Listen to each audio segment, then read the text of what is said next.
All right, let's get it. Drive time Thursday afternoon, 5 minutes past the hour, 2 o'clock. It is a very March day. It is about 45 degrees, very cloudy. It was a little chilly this morning, but heating up throughout the course of the weekend. We could get some rain coming up on Saturday. High speed ahead to next week where it actually might feel like spring. 50s early in the week, 60s about Tuesday, then Wednesday, Thursday, 70 and 72 before we dip back down coming up next weekend. I know that you tune into the show for the weather. That's why I bring it to you every single day. But what's going on?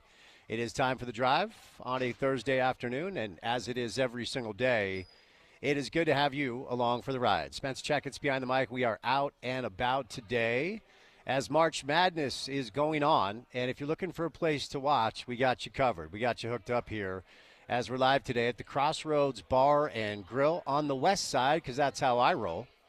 Porter can't relate to that. But Crossroads Bar and Grill, here's the address, 5592 South Redwood Road.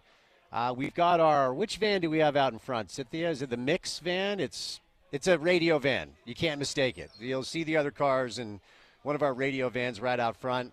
Can't miss us. Come on by and say hi at 5592 South Redwood Road. They've got a full-service sports bar, and this is 21 and over, by the way.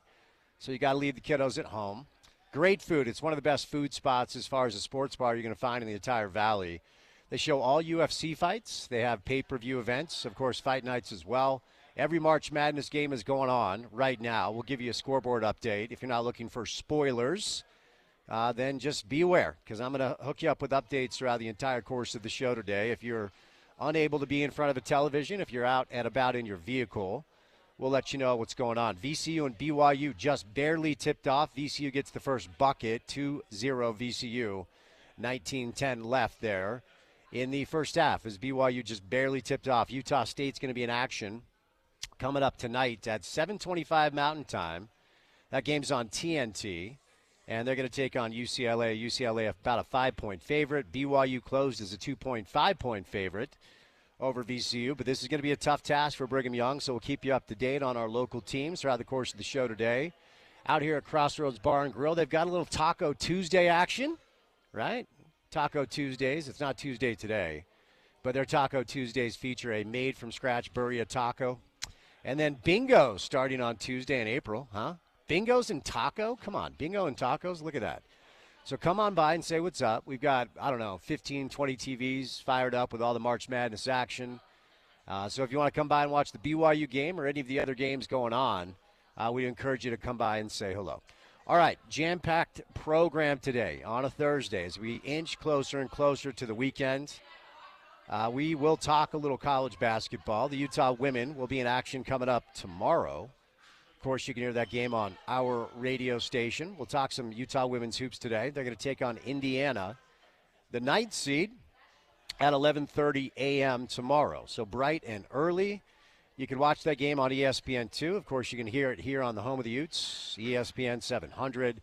So we'll preview that. We'll talk the latest with the Utah men's basketball coaching change as Alex Jensen was officially announced just a few days ago. Alex was in Indiana last night coaching the Dallas Mavericks, one of their assistant coaches. My brother and sister-in-law went down and said hello. Got a picture of Alex up on the old Instagram page if you want to check that out. So the latest with Alex Jensen to the U, the latest with him filling out his staff, the latest with March Madness. The Utah Jazz blew it last night. The Jazz won. What are we doing here? The Jazz beat the Wizards 128-112. Now the Wizards have a virtually a 2-game lead on the Jazz for the worst record in pro basketball. I know it's odd to talk about the Jazz like this. It's not really anything that we've done very much in this market with a history of success and winning with our local pro basketball team, but that's not the deal and hasn't been the deal now for 3 years. But the Jazz will be back in action coming up tomorrow as they welcome in the world champion Boston Celtics to the Delta Center for a 7:30 tip time. It'll be a reunion of sorts for Danny Ainge, a reunion of sorts for Will Hardy. We'll see who the Celtics decide to play. We'll see who the Jazz decide to play because that's the deal in pro basketball. Real Salt Lake, a couple of days away for the next match from RSL. It's going to be Dallas. Dallas is the opponent for RSL, coming off a win against Houston on the road. We'll see if they can keep up their winning ways. No concrete news about these supposed reinforcements on the way. I'm starting to get a little skeptical. I'm not sure if the recent stretch where they've won a couple of games, a couple of matches over their past 3 have changed the plans. Of course, a lot of rumors about Diego Luna potentially being on the way out during the summer window. But RSL Dallas coming up on Saturday. That's going to be a 7:30 first kick. You can watch it on Apple TV. Big 12 Pro Day for some Utes trying to get the attention of pro scouts. We'll give you the latest on which Ute football players, including Caleb Lohner, have decided to work out for the pros for the Big 12 Pro Day. And we'll do a little college and pro football off-season style, of course, on the program today as spring ball. Getting ready to get rolling coming up on the Hill. BYU's been doing spring ball now for quite some time. Good guest list to talk about a bevy of different topics on the program, most of which we just covered. The Boston Celtics, who will be in town coming up tomorrow night, were sold today for $6.1 billion. I believe Larry Miller paid, $7 million for the Jazz in the early 80s? So a decent ROI, right? Finance guys who listen to the program. The Boston Celtics, $6.1 billion they've been sold. So get to the latest with both local and national topics. We'll keep you up to date on March Madness. BYU now has, VCU just hit a 3. It's VCU 8, BYU 6. That's going to go back and forth. And if you want to watch the game, coming out to Crossroads Bar and Grill out here on the west side. It's 5592 South Redwood Road, right off the freeway. So if you're pretty centrally located, you can get to us in, 10, 15 minutes. And we'd love to see it. Great food, full bar if you want some beers, if you want some cocktails. Again, it is a bar, so leave the kids at home. 21 and over only. Our first guest right out of the gates, Craig Bolerjack, TV voice of the Utah Jazz. I have fond memories of listening to Craig Bolerjack call March Madness, call some NCAA tournament games, including some massive upsets. So we'll have some fun with Bowler today. We'll take a trip down memory lane, maybe some story time, and talk about the latest with the Jazz. And is he seeing some growth? Is he seeing some incremental progress, even though they've only won 16 games all year? So Bowler, our first guest right out of the gates. Then we move over to the head coach, the manager of RSL, Pablo Mastroeni, friend of the show. He'll be on the program today to get us ready for the Dallas match, look back on the Houston match, and maybe Pablo can shed some light today about whether or not this mythical number 9 is actually on the way, or is that just lip service? We're kind of waiting for reinforcements for this soccer club that moved on from a number of different pieces for a pretty little penny, and they have not reinvested the funds into talent just yet. So we'll see what Pablo has to say about that. I'm sure Andy Larson has some thoughts, and he'll join us today on both the Jazz and Real Salt Lake. So we'll bring in Andy today. And then to preview tomorrow's Utah women's basketball game against Indiana. Good friend of the show. It's been a while, though. Tyson Ewing will stop by. He's going to, of course, call the women's game. And Tyson, good kid. He's been in the market for a while. Good kid. He's a grown-up. He's an adult. But he'll help us get ready for the Utah women's game tomorrow, taking on Indiana. And the winner of that game most likely will advance on to take on South Carolina, who is the best team in women's basketball and has been for a couple of years now. After that, we'll do a little sports court, as we are often wont to do on a Thursday afternoon with our friends from Handy and Handy, Garrett and Preston Handy. So some fun sport court today. Bunch of different topics for you guys on a Thursday afternoon with Craig Bolerjack, with Pablo Mastroeni, with Andy Larson, with Tyson Ewing, with me, Spence Checketts, live at Crossroads Bar and Grill at 5592 South Redwood Road. Come on by, watch some March Madness, grab some boneless wings, grab a Modelo, whatever you want. If you're not a drinker, they've got, water and soda. So 5592 South Redwood Road.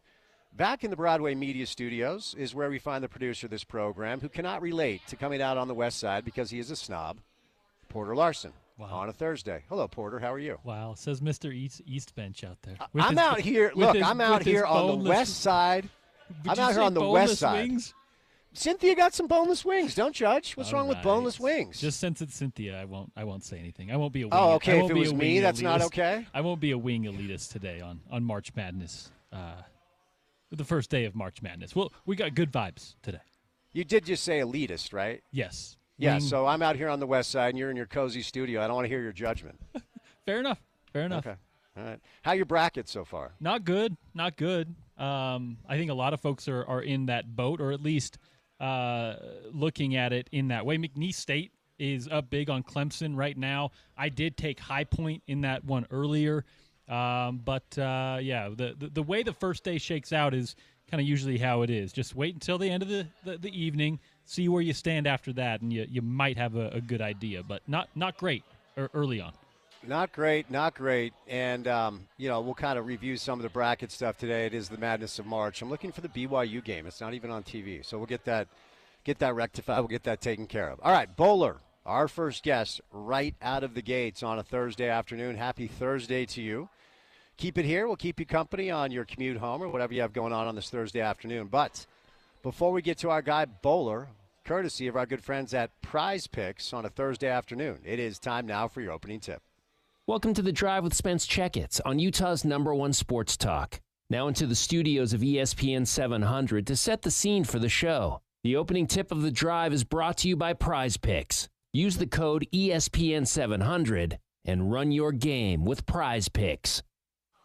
Prize Picks, the best place to get real money sports action with over 10 million members and billions of dollars in awarded winnings. Prize Picks has made daily fantasy sports accessible to all.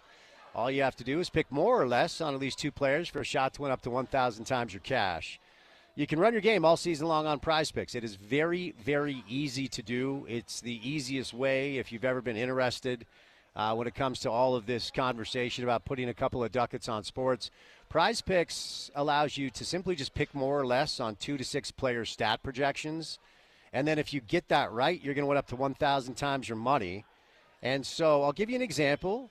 So tomorrow, the Boston Celtics are in town to take on the Utah Jazz. So it'll be really easy. It's something like Jason Tatum, more or less than probably 23.5 points. Larry Markkinen, more or less than 19.5 points. Very easy to do. And if you get that right, more or less on just 2 player stat projections, you can win up to 1,000 times your cash. Now, they're giving away free money. As I say every day, you might as well go grab the free cheddar and then decide if you like it. So download the Prize Picks app today. Use the promo code ESPN700 at checkout, and you'll get $50 instantly when you play your first $5 bet. And the nice thing is you don't even have to win the bet to get the $50. It's just included. So download the Prize Picks app today. Use the promo code ESPN700, and you get $50 when you play your first $5 bet. All right, we're live today at Crossroads Bar and Grill out here on the west side. It's 5592 South Redwood Road. Come on by and say hello. And the madness of March is upon us. So what we have in front of us right now, one of the local teams in action, 14:36 left in the first. Richie Saunders just knocks down a 3. So BYU 11, VCU 10. This is going to be a battle. I would be stunned if either team pulls away. As we've talked about kind of all week long, Ryan Odom, the former Utah State head coach, who's now at VCU, with rumors swirling that he's about to leave to take the Virginia job. Nothing official there, although there has been some chaos in the college basketball coaching world already. He has a very, very good team, a very veteran team, a very deep team, a very big team, led by Max Scholga, who was a Aggie once upon a time for Coach Odom. He was the A-10 Player of the Year. And one thing that VCU does not do super well is guard the 3. Now, they guard the 2 very well. They guard the interior very well. But they are a pressure defensive team with length, 3 players, 6'10", in their rotation, 4 seniors in their starting 5, 3 of whom are fifth-year players, 1 of whom is a 7th-year player, and the Conference Player of the Year. BYU was a 6 seed last year. They took on the A-10 champ last year in Duquesne, and they lost. So a lot of national pundits believe BYU is built for a bit of a run, whatever that means, and I think most BYU fans are just like, can we just win one game? BYU has not won an NCAA tournament game since 2011, I believe, and they have not been out of the round of 32 since Jimmer Fredette was making it rain down in Provo. So we'll see if BYU can get this done. Right now it's 14-12, 13:34 left in the first. Coming up tonight, UCLA and Utah State live at Rupp Arena in Lexington, Kentucky. UCLA is a 5.5-point favorite. And we'll get you up to date on the games that have already went down. Shout out to our guy Ken Pomeroy. His bracket busted with the first matchup, and I have to say I also picked Louisville to beat Creighton. Ken had Louisville to beat Creighton and then advance on to beat Auburn, but Creighton behind former Utah State point guard Steve Ashworth, who was really, really good today, took care of Louisville 89-75. Purdue struggled a bit with High Point, but pulled away in the end, 75-63. Same goes for Wisconsin, who had a pesky Montana matchup. But over the final 6 or 7 minutes, Wisconsin pulls away. Should BYU beat VCU, they advance to take on Wisconsin for the right to go to the Sweet 16. Houston, whenever I watch Houston play, if I watch Houston play against elite teams, oftentimes I feel bad for the other elite team. The SIU-Edwardsville matchup, they were the 16 seed. It was over within the first 2 minutes. 78-40 was the final, and obviously, not even a challenge, but if we're going to be honest, that was not even that close. McNeese is stomping Clemson. That's a 5-12 matchup, and it is 31-13 at halftime. 31-13 at halftime. Auburn is now incrementally pulling away from Alabama State, but that game was close early. That's a 116 matchup, and right now it's Auburn 50, Alabama State 36.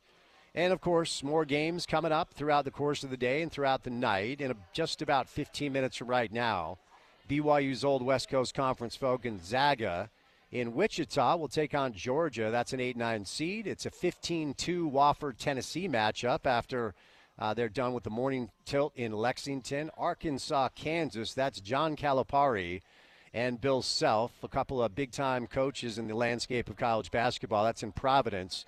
10-7 matchup there. Yale 13 out of the Ivy League. They got a win last year in round one over the aforementioned Auburn Tigers. They're going to take on the 4-seed Texas A&M out of the SEC. 11-6 matchup in Wichita as well as Drake and Missouri. And then Rick Pitino, Davon Smith, the 2-seed St. John's will take on Omaha. Later on, UC San Diego as a 12-seed will take on Michigan. Michigan, the Big Ten champ, but that didn't really do much for their seeding. And then UNC Wilmington against a kind of a sleeper Final Four pick out of the Big 12 is Texas Tech, a team that we know really well from around here. So the madness of March is upon us, and it is one of my favorite times of year, even though the weather has not cooperated just yet. I think this is the best individual event, sporting event that we have on our sporting calendar. Timeout, Kevin Young, as VCU is now taking a 17-14 lead with 12 minutes left in the first half. BYU trying to get out of the first round in the East region, taking on a really, really tough VCU team. So we'll keep you up to date on the madness of March throughout the course of the show today. Real quick, Jazz welcome in the Washington Wizards last night, and they won, which is too bad. So the Jazz, they tried to get a little sneaky as far as the way they were approaching this game, but, Washington sat a bunch of different players, including Rashawn Holmes, in addition to Chris Middleton. They just received Chris Middleton from Milwaukee in the trade prior to the trade deadline. And Washington had been playing actually okay. They swept the season series against the Denver Nuggets. The Jazz sat Lauri Markkanen for, quote, personal reasons. They incrementally rested Walker Kessler, who only played 15 minutes. In his 15 minutes, he took 6 threes. And it's kind of funny. The Jazz are simply trolling the NBA like, oh, you're going to find us for sitting players? Here's how we're going to lose. We're going to let our 7-footer just shoot it like he's Ray Allen from UConn. He only made one of the 6 threes. He only played 15 minutes. But good night once again from Isaiah Collier. Colin Sexton, in only 19 minutes, was very efficient. Kyle Filipowski continues to show his skill set. Sensabaugh knocked down some shots off the bench. It was a good Keontae game for the most part. He had 20 on 12 shots. And so, unfortunately, Washington now has virtually a game-and-a-half lead over the Jazz for the worst record in the NBA. But the good news is the bottom 3 teams have the same 14% chance to lock in that number 1 seed, lock in that number 1 pick in order to hopefully draft one Cooper Flagg. All right, we are live today out and about. If you want to come experience the madness of March with us, I'd encourage you to do it at 5592 South Redwood Road. It's called Crossroads Bar and Grill. They've got a great food menu. They've got a full bar, beers, cocktails, and if you're not a drinker, they've got you taken care of with water and soda and whatever you need. So coming up on the other side, Craig Bolerjack, the TV voice of the Utah Jazz. But I have very fond memories of Craig Bolerjack calling March Madness. So we'll do some Jazz, we'll do some college hoops, and we'll see ultimately what Craig believes is a positive trend for you guys to latch onto with the Jazz as they continue to limp towards the end of the season. And then we're going to bring in Pablo Mastroeni. We also have Andy Larson, Tyson Ewing, who's going to be on the call tomorrow for Utah, Indiana on the women's side, will join us in the 4 o'clock hour to preview tomorrow's game. And then as we do on a Thursday afternoon, we'll welcome in Garrett and Preston Handy from the law firm of Handy and Handy for some sports court on a Thursday. So Bowler coming up on the other side. Happy Thursday to you. Keep it right here on ESPN 700.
A Dawson Baker 3 from the wing gives Brigham Young a 20-19 lead over VCU. This is a good game, man. These are two good teams. VCU looks tough and physical, and BYU is playing with that pace and space they need to play with to get the win. We're live today at Crossroads Bar and Grill on the west side. My people, 5592 South, Redwood Road. Come on by and say what's up. We'd love to see you. Keep you up to date on the Madness of March. Our next guest knows a thing or two about this tournament. He knows a thing or two about a lot of things, jazz basketball, old westerns, old comedies. Def Leppard, Craig Bolerjack. Sir, how are you on a Thursday? Hey, Spence, good. Good to talk to you, pal. Been a while. It has, and I appreciate the time. So before we get to the Jazz, I've said a couple of times this week I have fond memories of listening to the dulcet tones of one Craig Bolerjack call March Madness games. When this tournament rolls around, Craig, what are some of the fun memories that roll into your mind? Oh man, Spence, I make phone calls to CBS and see if I can't still come back for a game, but that's not going to happen. I mean, I had a blast. 13 seasons, 13 years of March Madness. So many games pop up in my mind. I remember Bucknell, the Bison, 14 seed, knocking off Kansas, the number 3 seed. That was a wild game. Taco Bell Arena, Boise, James Worthy was my analyst. And all 4 games ended with a buzzer beater, and it was the craziest day that you can imagine. 4 games in just one day is a tough call, but I wouldn't trade it. And you got to prep, obviously. And during those days at CBS, we had a chance to probably see during the course of the college basketball season about half the teams that we actually had in our region. So you had to bone up on some of the 14, 15 seeds, some of the 12s. And, there's always that feeling of Cinderella. That one day at practice on Tuesdays and Wednesdays, no matter what region you were assigned, every player, every team, every coach really thought they believed they could be the team to stand and win the national championship. And that's still the beauty of it. It's changed a lot, though, Spence, as you know, because most players that are at that high level are one and done. So fans don't get a chance to really rally around 2 or 3-year players. Like Al Horford, you remember, who the Jazz will play tomorrow night, won back-to-back national championships with Billy Donovan at Florida.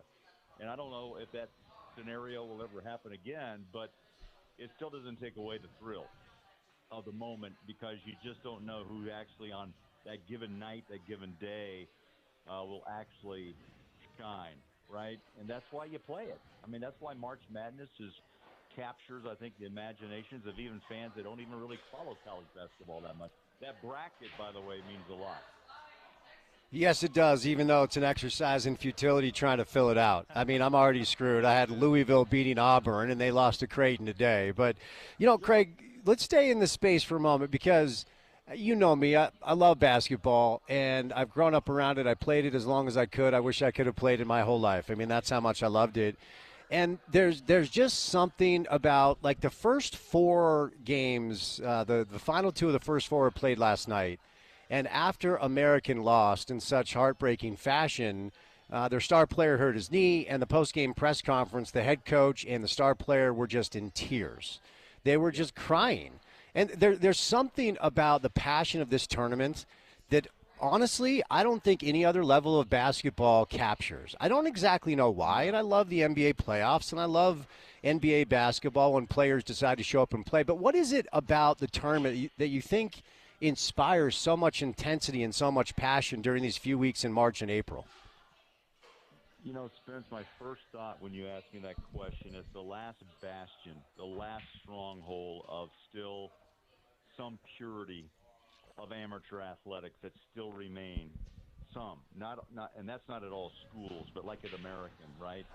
That they lay it on the line.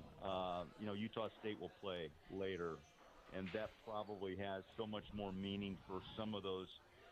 So for some of those players than it does maybe others at Auburn or UCLA or whomever. But I think the smaller schools, and you could ask this to Thurl, who won the championship in '83 with such incredible, the Cinderella, the slipper fit, and Jimmy Valvano's running on the floor looking for someone to hug. that's one of the most iconic moments in March Madness history, and that's the feel-good moment. And I think fans want to feel good about sports, Spence. I really do. NIL, that spoils it for some. And, the purity of it, can you hang on to some of it? And I think that's really what March Madness still represents.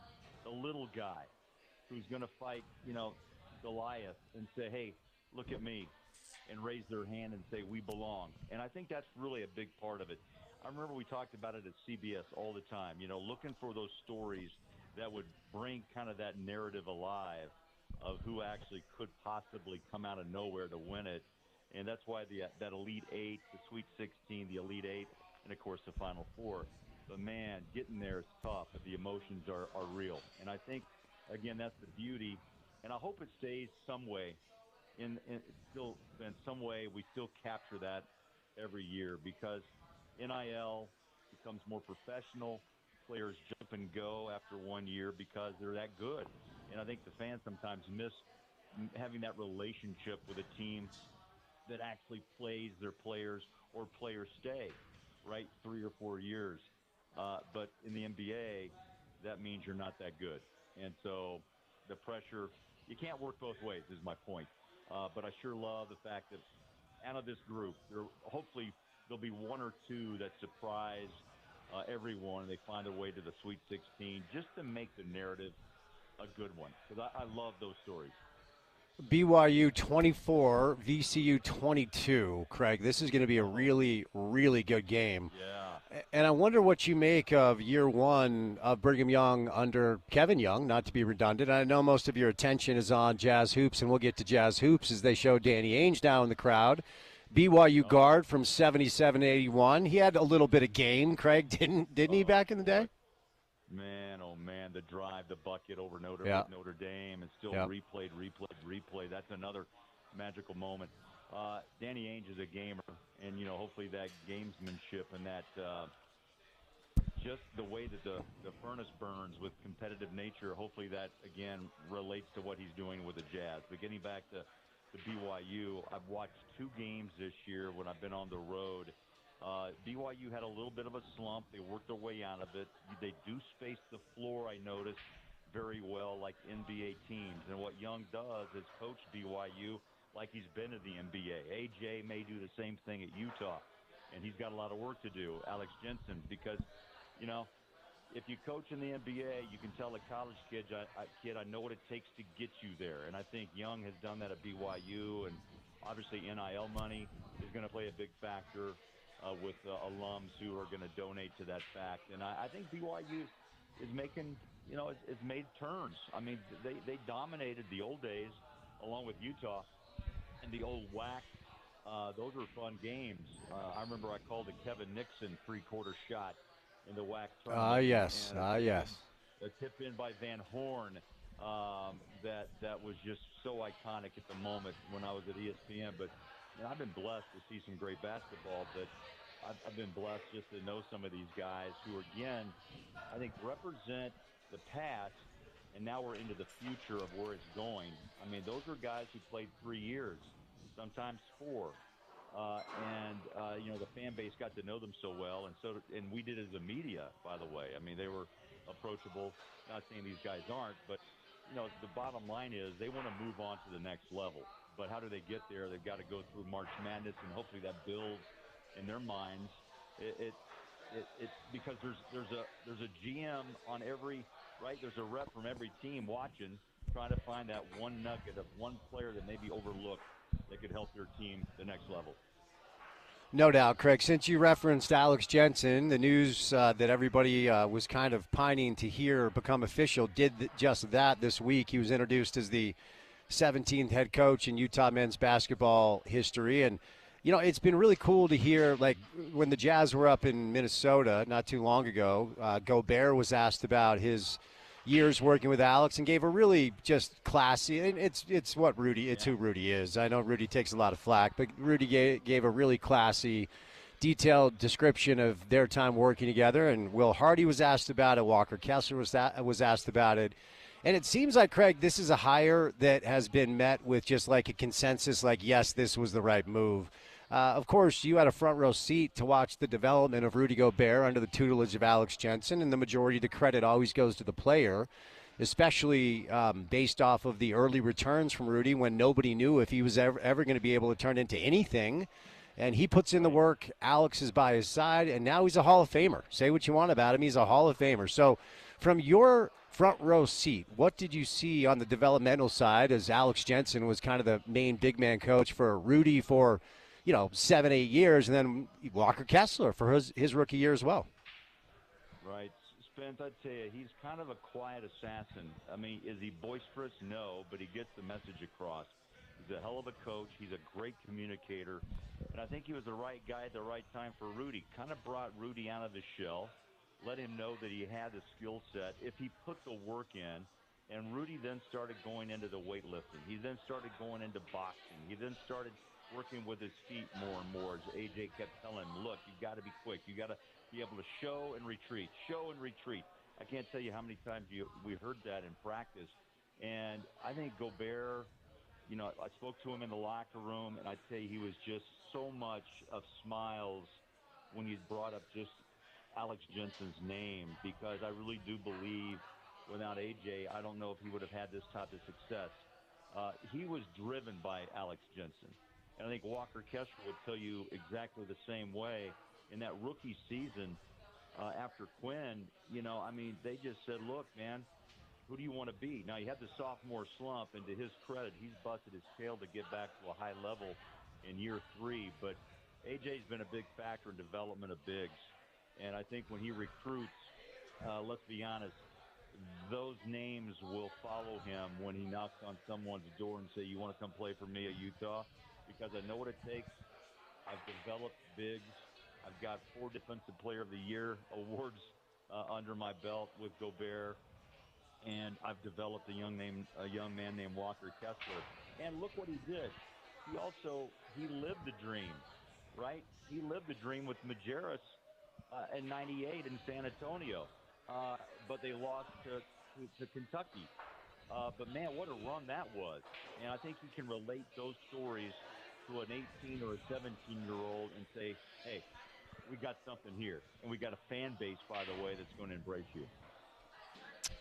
And I know every single student, undergrad, I should say, at the University of Utah, they weren't even born when Alex was playing for Rick. Like, I get it. I understand that maybe the younger generation does not understand how much fun that was. And, as you know, Craig, I was a student at Utah in the 90s. And I just keep saying, like, for this student body who clearly know what it's like to cheer for a very fun, very successful football program, winning some Pac-12 championships and going to a Rose Bowl, I want them to experience what it's like as a student to say, hey, let's go up to the Union. Utah's playing in the NCAA tournament. Or let's go to the frat house. They're in the Elite, the Elite 8 or the Sweet 16 or maybe even the Final Four. Like, those times in the spring are some of my fondest memories. And I wonder, from your prism, your vantage point, when Rick was on the sidelines and Utah was not just advancing to the tournament, but they were making runs, what you remember from that really exciting time with so much buzz in the market. Oh, my gosh. Well, Rick was Rick, as you know, unpredictable. He was good in front of a microphone. He was unpredictable. But the one thing that you knew what Utah was always going to be is uber prepared. They knew basketball back of their hand. They knew every angle. They were so well coached just on the simple basics, Spence, as you appreciate, I know. Just the simple basics of basketball, which I think have been lost in some programs. It's not all about the three. It's three-level scoring. It's about defense. Look what Boston did last year. Look what Oklahoma City is doing this year as they make a switch to the NBA. But how do you win titles? It's usually done with hard-nosed defense when you have to make the big play or the steal or the block. And Rick had those bodies and those guys totally bought in. Was he rough on them? Absolutely. But he got the message across. If you want to be a champion, this is what you have to do it. He was one of the most intriguing men I've ever met. I mean, I can't even really define him. But his love for the game, you can't question. and he passed that along to the Andre Millers, the Hano Metalas, the Doliaks, the Jensens, right? I mean, all those guys still kind of wear, that I guess the Rick Majerus brand, right? In the sense of just knowing the game. And, man, they were just hard-nosed guys who got the job done. Maybe old school, maybe Hoosier-esque in some ways. But they weren't expected to go that far, but, man, it was a great run. And to be there in San Antonio to watch it, they just simply ran out of gas, Vince. I don't know, you remember that. For sure. Kentucky, I thought they had Kentucky, but Doliak just seemed to be worn out. He did all he could to protect Paint, Jensen, and others. And, man, it was a heck of a game and disappointing. But, again, they got a taste of what it feels like. They got a great taste. I think it takes A.J. into another level of coaching because he knows what it's like and what it takes to get to that level. One more thing here, then we'll end with some Jazz stuff, Craig. Now we wait to hear the news about what Alex's staff is going to look like. And I know there are conversations going on behind the scenes. The hard part about making this a sports talk radio topic on the home of the Utes is Utah basketball is still playing. I mean, they've accepted an invite to this new tournament called the College Basketball Crown in Vegas. I don't know who's going to play. I mean, Hunter Erickson, Jake Wallin are in the transfer portal, but Josh Eilert's still coaching them. They're still practicing, so you kind of feel bad about the whole thing. But, for me, Craig, if Andre wants to come, you make that happen. Okay, so if Andre Miller says he wants to be on the bench, you do that. But beyond that, I don't know that you need every single Ute that's ever played in the market to sit on the bench. And it feels like a lot of people are wanting that, but as we await the news, what do you think that staff should look like to give Alex the best chance of success as the head coach of the Utes? That's a great question. I mean, I left a message or two with AJ, but he's been more busy to answer. But, too bad we can't get his wife Natalie on because she probably has all the answers. She's going to be tremendous in that position. For sure, yes. For sure. She'll be awesome. But, I think Andre, if he wants to be here, I think you also have to have maybe another NBA assistant coach that AJ knows that would like to maybe work his way up the ladder if he has interest in the college ranks. But also, they're going to have to be young and vibrant. I think he's got to have where AJ will be the closer like Rick was on going out and recruiting. You have someone that sets it up, and then AJ walks in the door and says, let's get this done, like Majerus did on so many occasions. So it's going to have to be a mix. I think you'll see with Alex and his NBA experience in what's happening with BYU, I think you'll see more space, more pace. I mean, that's just my first thought. I don't know what you think, but, I think that's where the college game has kind of gone. But you also still have to focus your focus on defense as well. It's hard to outscore everybody every night. You got to force turnovers. You got to get some block shots. You got to have a big that can roam and also step out and be a threat too. So he's got a big job ahead. It's going to be interesting to see how fast he can put Utah back on the map. But I think he's got the ability, the personality, the background to do it. Just have to find the right guys. We want to be a part of a rebuild, but hopefully a short one. And I'm excited for him.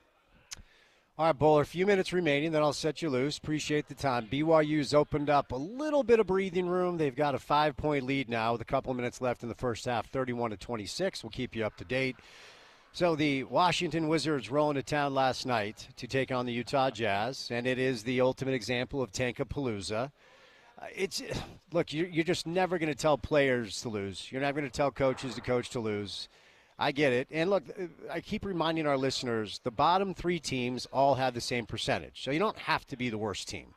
It's a weird thing to ask Jazz fans to understand dynamics like this because for basically 40 years, we're used to mostly winning. And I know this season has taken its toll, but on the positive side of things, what are some of your takeaways as we enter the final stretch? What are some of the things that you've been able to notice with a front row seat to every game the Jazz fans can truly latch on to, not intangibly, but tangibly? Like, what is real about progress, if you have seen any at all, Craig? I want to get your thoughts on that. What comes to mind first is Walker. I think that's real progress. Now, they're using these last 12, 13 games to let him experiment with the three-point shot.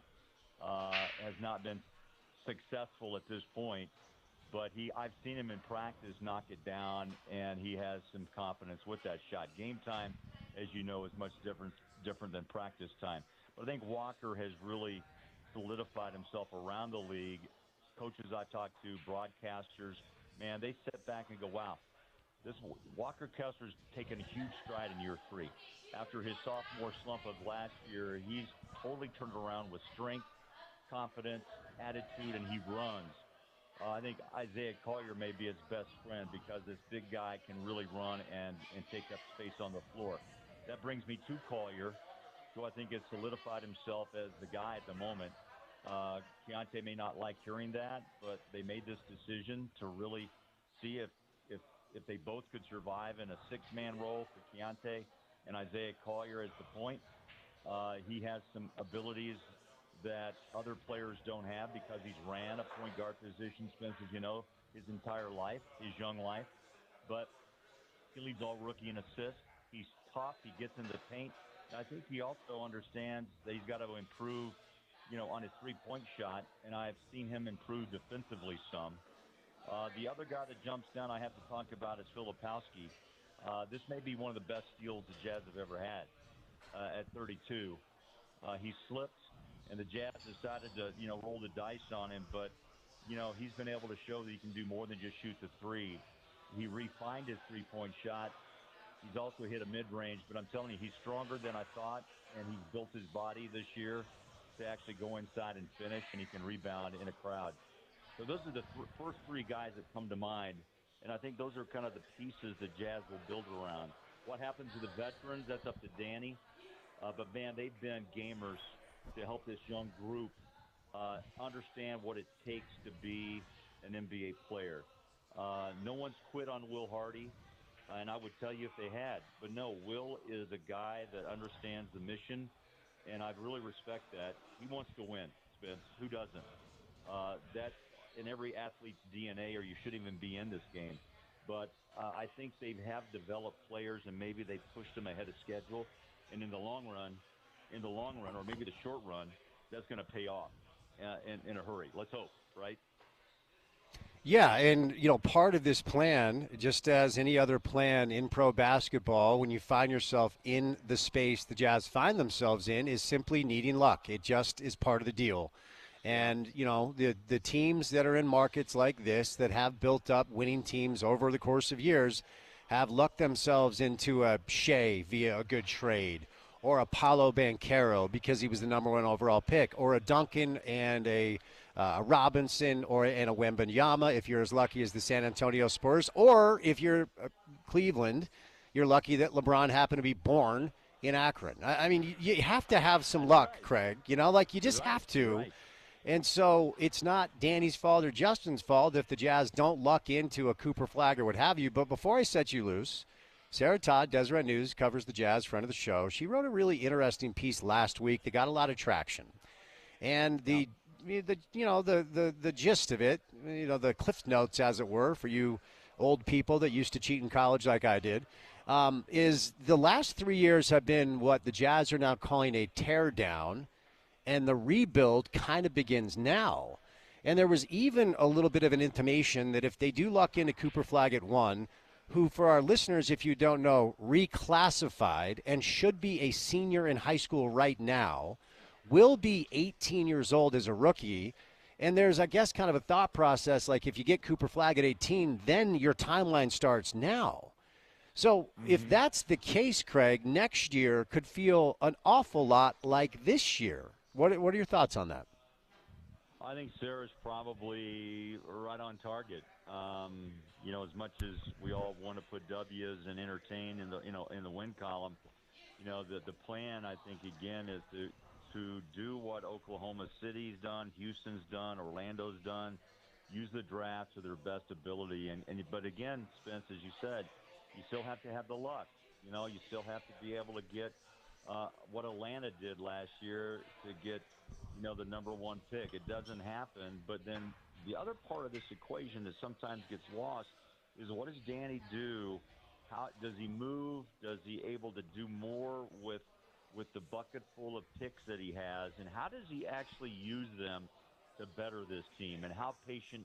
Here's, I think, the most important one: how patient is Ryan Smith as the owner to see if, by chance, Delta Center doesn't have 90% capacity every night, right? And I'll tell you what, you've been there, you've seen it, and I have to just applaud Jazz fans like, wow, they understand and they're interested to see the development. But also there's kind of a line you have to pass to say, okay, been there, done that. What are we doing?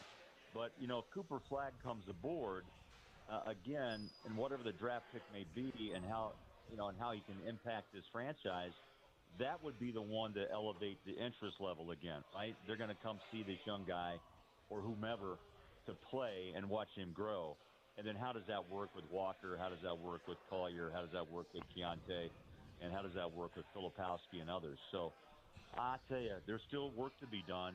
And, you know, Sarah maybe knows more than I, but my pay grade doesn't get me inside those doors. But I think if you guesstimate some, then I think, yeah, she's pretty close to seeing that there's still work to be done and another draft pick that the Jazz want.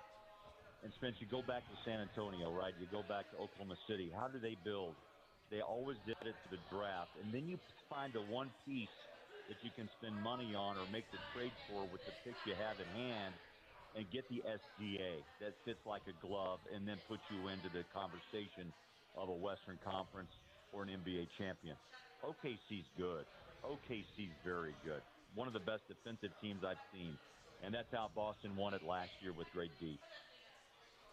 BYU is going to take a double-digit lead into the locker room with a nice run to end the half, 39-28. Brigham Young's opened up a little space there, so good for them. Greg, thank you, sir. I'll let you go so you can watch the madness and enjoy the world champ Boston Celtics tomorrow night. They'll be there tomorrow night. We just saw them 10 days ago. It seems like we've played all these teams like in a bunch, right, Spence, at the end of the season. I tell you, that's a whole nother subject to the NBA schedule. How that works, I do not know. But we're almost through it.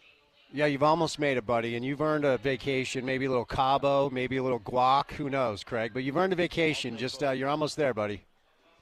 I'll take both. Thanks, pal. Talk soon. All right. Craig Bolerjack, TV voice of the Utah Jazz. We are live today at Crossroads Bar and Grill, 5592 South Redwood Road. BYU takes an 11-point lead into the locker room after a back-and-forth first half. Flurry of buckets for Brigham Young down the stretch of the first half, and they're up 11. So we'll keep you up to date on that. We'll keep you up to date on the rest of the madness. 1 hour down, 3 hours to go on this Thursday show. Coming up, we'll switch gears a little bit. Real Salt Lake takes on FC Dallas coming up this weekend. After a nice road win against Houston and their head coach, Pablo Mastroeni, will kick off the 3 o'clock hour. Coming up on the other side right here on ESPN 700.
Out and about today on a Thursday afternoon at Crossroads Bar and Grill at 5592 South Redwood Road. The madness of March is going on right now. BYU with a nice run there to end the half. They take an 11-point lead into the locker room over VCU. 39-28. We'll get back to some college hoops and some NBA coming up in a bit. We'll also get you ready for tomorrow's Utah women's basketball game. They are in the NCAA tournament taking on Indiana. Tyson Ewing will stop by, but let's do a little soccer on a Thursday. The head coach over at Al Salt Lake, Pablo Mastroeni, on a Thursday afternoon. Pops, happy Thursday, buddy. How we doing? Happy Thursday, Spence. Doing great, man. Just winding down the week in preparation for this big game against Dallas. There you go, and we'll get to that coming up in a little bit. You're back home after a successful road trip down to Houston. 2-1, you guys get the result, so you take all three on the road, and you get 2 goals from 2 players that folks are counting on, and you're counting on too to carry a lot of water for your club with Diego and Diogo both grabbing the goals. What sort of pressure does that take off the conversation about your nines when you can get goals from other places? Yeah, no, I think we talked about it last week. I think with our nines, they're doing a good job, and again, not having a lot of experience, it wouldn't be fair to put so much pressure on them. And Diego and Diogo have both been performing well between the boxes, and it was really just that killer instinct in the box. And spent quite a bit of time with those 2 last week. Our coaches involved in making sure that they're always arriving in the box and making sure that our 9 always had 2 players on either side that could finish as well. And to be fair, they both took their chances really well, Diego and Diogo. But with that, they're also building in confidence in our link play and in the way we're attacking and their voice on the training field. So it's been maybe a little bit slower than what we wanted, but the fact that they got it done at the weekend was a big confidence boost for the group. I would be remiss if I didn't ask you, and I know this is not necessarily your seat on the bus, but every time I kick the tires on internet rumors, and internet rumors typically bring a lot of truth, Pablo, as you know. So it feels like everybody continues to pontificate on these possibilities of reinforcements on the way, but we haven't heard anything official. Can you illuminate us at all as far as where we're at in this process? Yeah, we're identifying a couple players and have had a conversation with a player in terms of possibly coming hopefully sooner than later. And again, it was a really good chat, and obviously the thing with this, Spence, is it's so unique. Is like there's so many things that have to line up, and I think we've talked about this in the past, right? They got to get the release from the club, who's willing to engage in the negotiations. So as you get the player on board, that's only half of it. The other half is making sure that the club that they're currently at wants to part ways as well. And so it's a tricky negotiation process, but I feel like we've identified 2 players, one of which I think hopefully we can get across the line. So. I don't know if I divulge too much from the club perspective, but why I'm excited about it is, when the team performed the way they did from an attacking perspective in Houston, I feel like that's a great environment in which to bring somebody into, and so that there's not this insurmountable pressure where you have to be the guy that carries the load. But when you have, Diego and Diogo producing like they did in the last game, it creates a great environment for these guys to come in and help the team be successful.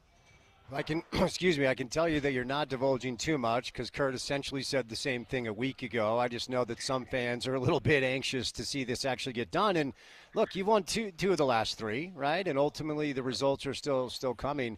But if I could follow up, who are these players? What are their names? Who do they play for? Just kidding. Are you trying to get them across the line prior to the window closing in April next month? Yeah, no, for sure. That's obviously the aim. The sooner the better. And like I said, usually when you sign the player, there's usually a 3-week waiting period in order to get all the paperwork across the line and the visa and all that stuff. So, again, I'm optimistic it's going to get done. As far as the timing, nobody knows, and that's why for me, in my chair, it's just how do we get the guys 1 to 2% more confident, more belief, and executing the right way to get us results in the meantime. I know a lot of the RSL fans who listen to these interviews don't like it when I do a basketball soccer parallel, but just anecdotally, There are these stories about how the Jazz used to use their head coach, Quinn Snyder, when trying to attract players to play for them. And it's the front office's job to get the deal done and negotiate the contracts. And then what they used to do is call Quinn in, and then Quinn was just this tactician mastermind, and they'd give him a marker and say, go to the whiteboard and tell this player how you're going to use him if we do actually get him here. What is your role, Pablo, when Kurt or Jay or Tony or whoever calls you in to try to, kind of get a deal across the line? What does that look like? That's a great question, Spence. Oh, thank you. So, we've done a pretty good job securing most of the guys that we've gone after in the past few years, and I think our process is pretty good. So currently, it's Kurt presenting an overview of the club, how ownership ties in, the different clubs that the ownership, Global Football Holdings has, pathways domestically, pathways internationally, and that bit. We show them the city of Salt Lake, state of Utah, show the beautiful mountains, the packed Rio Tinto AFF stadium, right? So just kind of bringing them into Salt Lake, and then I get on there, and then I have a 7-minute. Basically, it's a style of play document. So it's offense and defense, and I do that in 7 minutes, and really just talk to the player about the position that he'll be playing, what his role and responsibility is. And so obviously I have a lot of highlights, right, when we're banging goals and attack and free-flowing, and then some of the defensive responsibilities, which is intensity and all these things. And so, we just did it yesterday, as a matter of fact, and, the one thing, they get a good feel as to what the city looks like, what the people are like at the games, and how hungry they are for wins, and how great of fans they are, and then showing them the soccer side, which is also really important for the guys. And so just trying to tie it all together. But my role is basically an evolved version of the whiteboard. Ah, okay. See, I find that stuff fascinating. I'd be really interested to kind of, see exactly how that unfolds. I mean, every front office does it differently, synergistically with a, relationship with the coaching staff. But it does seem like you guys really are a group that makes decisions after putting your heads together, right? This is not some monolith. It's not one person calling the shots. Correct. Yeah, and I forgot to add, and then afterwards, Jason will ask some really poignant questions. So really observe the player and ask questions based. Yesterday it was a couple soccer questions and a couple personal questions, right? Just to kind of just tie it all together. And so, I think the three of us, we've been around for quite a while, but we all have different ways of thinking. And I think that when the three of us agree on a player, it's go time, and it's just now about getting over the line. And I think we were really pleased with the interview we had yesterday, and now it's just leaving it to the gods to make sure that it happens. When it comes to the potential of adding a 9 specifically, how much of the conversation entails the creativity of, Diego and Dom as well? Unfortunately, going to be without a couple of those guys, and we'll get to coming up this weekend. But if you are a 9, I would imagine you want to know that, the players providing the service have the ability to be creative and put you in a good spot. So how much of the conversation is like, look, this is exactly who you're playing with, this is how we foresee your role, and this is what these guys can do? Yeah, no, we talk a lot about the supporting cast as well, and in particular, Diego's got an unbelievable, uncanny ability to find passes between the lines. The ball he put in for Forster against Seattle was a fantastic pass. So he's got a great eye, and Diego's really good at combining, right? So dribbling, finding a 1-2, and one of the things that this individual was talking about, he likes to combine around the box, and so. But he also likes to run in behind the defense. So I think he serves both ends really, really well, where one likes to combine, the other one likes to make a 3-pass. And so I think it would be a great blend of great attacking football for the three of them. And I think it's really important for them to have an understanding of who the players that we playing alongside. And again, it just, how do we bring them to this club at this moment? And I think it's the threefold, the three-headed attack, and in the three of us. But the conversation went really well yesterday, and I'm really optimistic that we can get this one across the line. CONCACAF Nations League tonight. I'm sure there are literally 3 people listening to the show that have any clue what that is. Andy Larson's one of them. U.S. Panama.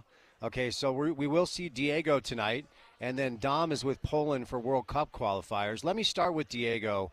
And, you're a guy that played in World Cups, and we have players that have played for RSL in the past that have been World Cup players. And from my vantage point, I always just observed this extra level of confidence when, they were able to get a call up. And, I can remember when Kyle had his first U.S. men's national team call up, and it was a Gold Cup team, and he killed it, and that led to a World Cup call up where he was a starter, except for Belgium, right? And we're all mad that he didn't start against Belgium. But what's from your vantage point as the head coach, what's the hope as far as what Diego can learn or glom onto with confidence when he comes back from the call-up? Yeah, I think that's a great point. In particular when you have when you're in a camp with a lot of European players. So when I was in MLS, I was in a lot of camps with European players. And obviously all we do is watch European soccer, whether it's Champions League or the Premier League. And some of these players coming back to U.S. camp are from these leagues and playing these big games. And so for me, it was always about sizing up and whether it's a small-sided game or going up against this particular person in training, it's like, how far am I away from this? Like, if he can do it, why can't I? And so I think that's where the confidence is really built, is that you realize that you're not far away from playing in the biggest leagues in the world. And then having these players there, the speed of the game is faster than it is in MLS. And so with every level you go up, the less time you have to make the play. So you have to be aware of your space and aware of time because you have much less of it at the higher level. And so when you tile that together, you come back to MLS teams and you are playing at a much faster clip. You're now a leader as far as holding a standard in training because you just trained with a bunch of guys that are going 100 miles an hour and playing for trophies and the Nations Cup and these things. So when you come back, there's really about a 2-week period where that those vibes still hang on, and now that's where we have to tap into it as a team. So really looking forward to both these young players coming back to our group and injecting that type of confidence that you experience when you're with the national team. So against Houston, you had Dom out right and you had Diego out left, Diogo centralized. At least that's according to the lineup slide. I know it's nuanced and you move around, okay? But that's just the lineup slide that I have in front of me. So what do you do? I mean, the old moniker is next man up. What's it going to look like with those two on international duty? Yeah, so I think we're gonna try something a little bit different, just because again I think what Dom does is very unique, and I think what Diego does is very unique, and I don't think we have like for like within our group. So what we want to make sure is that we put players in positions that they're comfortable with. So tactics don't work if the player isn't bought in or if he doesn't feel comfortable, right? So I think the most important thing is make sure we put a player in those two positions that feel comfortable playing that role. And the next thing is just working through some of the tactical aspects that they will encounter based upon what Dallas is doing. So we spent the last couple of days, one day on offense, one day on defense, of just kind of walking through that. Tomorrow, the game day -1, we'll tie it all together to make sure there's complete understanding and more importantly, just check for understanding and make any little tweaks. But I think it may be a surprise to some. I don't think we've necessarily gone this way from a personnel standpoint and tactical standpoint, but I think that we're in a position to be able to do that given a good week of training.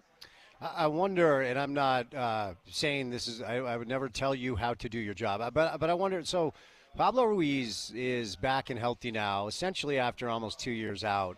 And, maybe out of sight, out of mind, he, is a central holding mid, but you've got two of the best in the league there. Could Pablo be somebody that maybe you utilize a little bit more in the attack when you have players called up or hurt, if that makes sense? Yeah, and just to be completely transparent, that's where we've played Pablo a couple games last year against Miami and St. Louis, and then, he played again there this year against San Jose. And the one thing I would say with Pablo is that he is world-class when he's got time and space in front of him. I think where Pablo struggles, because he's not real comfortable with it and hasn't done it in a long time, is playing with players all around him. In other words, when he was playing as a pivot for us, he'd receive it in the pocket so that he can turn and face. And once he's facing the game with time, he is lethal. And so what we've been working on is how do we given our game model, how do we put them in these positions to be the X factor, right? And I think we're still working through that. But the other part is, what we ask from our 10s is getting in the box, and that's something that doesn't come naturally to Pablo.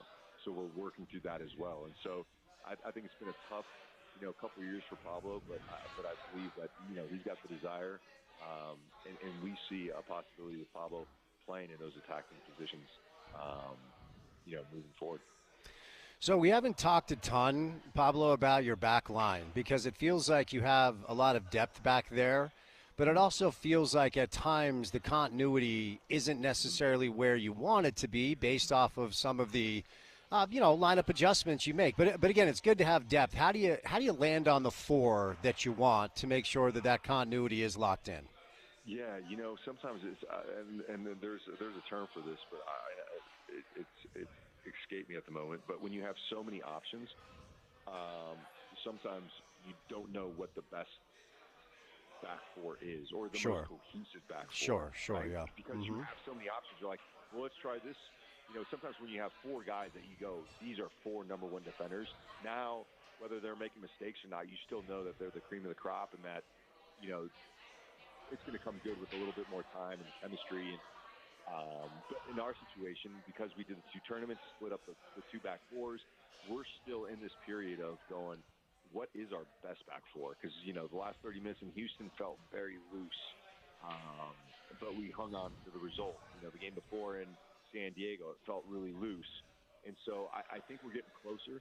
I don't think it has been solidified, and hopefully this game at the weekend will help us continue to make the best decision for the group as far as who those 4 primary players are, whilst them understanding that they have to maintain the standard because we have 4 guys behind them that are equally as talented. And I'm not trying to pry. I honestly don't know. I just have the stats up. And is it true that Lachlan hasn't played a minute this year? What gives there? Yeah, no, I think it's interesting because Lockie played in both championship games. Okay. So no MLS minutes yet. Okay. Yeah, so we just split the groups, and so then when we got back to regular season, some of the guys have been playing really well. Dom was playing well, and obviously Diogo, and then we got Diego, and so then it's trying to find time. But again, I think he's had a really good week in training, and so he should see some action this weekend. All right, man. Well, look, go get him. Always cheering for you. Glad that you're back home, and obviously, if you need anything, reach out, buddy. Be good, okay? Awesome, bud. Thank you so much. Pablo Mastroeni, RSL is back home after grabbing 3 on the road. They're going to take on FC Dallas. That will be 7:30 on Saturday. Of course, MLS can be seen on Apple TV. You've got to be a proud subscriber like I am. Pablo today brought to you by IFA Country Stores. Any drive to the basket begins with the first step on the court. That's the ultimate power move. IFA's Step 1 crabgrass preventer, and lawn food is the first choice to give your yard the healthy green you admire. The neighbors will be green with envy. Shop IFA online at ifa.coop or stop by their neighborhood stores today. We have a celebrity sighting live on site. His name is Andy Larson. We're at Crossroads Bar and Grill, and Andy joins us live coming up on the other side, 5592 South Redwood Road. Keep it right here on ESPN 700.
The second half of the BYU VCU game is now underway, and BYU comes out of the gates. They must have knocked down a couple of shots quick. They've got a 54-39 lead over VCU, and a Keba Keita alley-oop, foul. So BYU opened up a little space. This game was back and forth early on.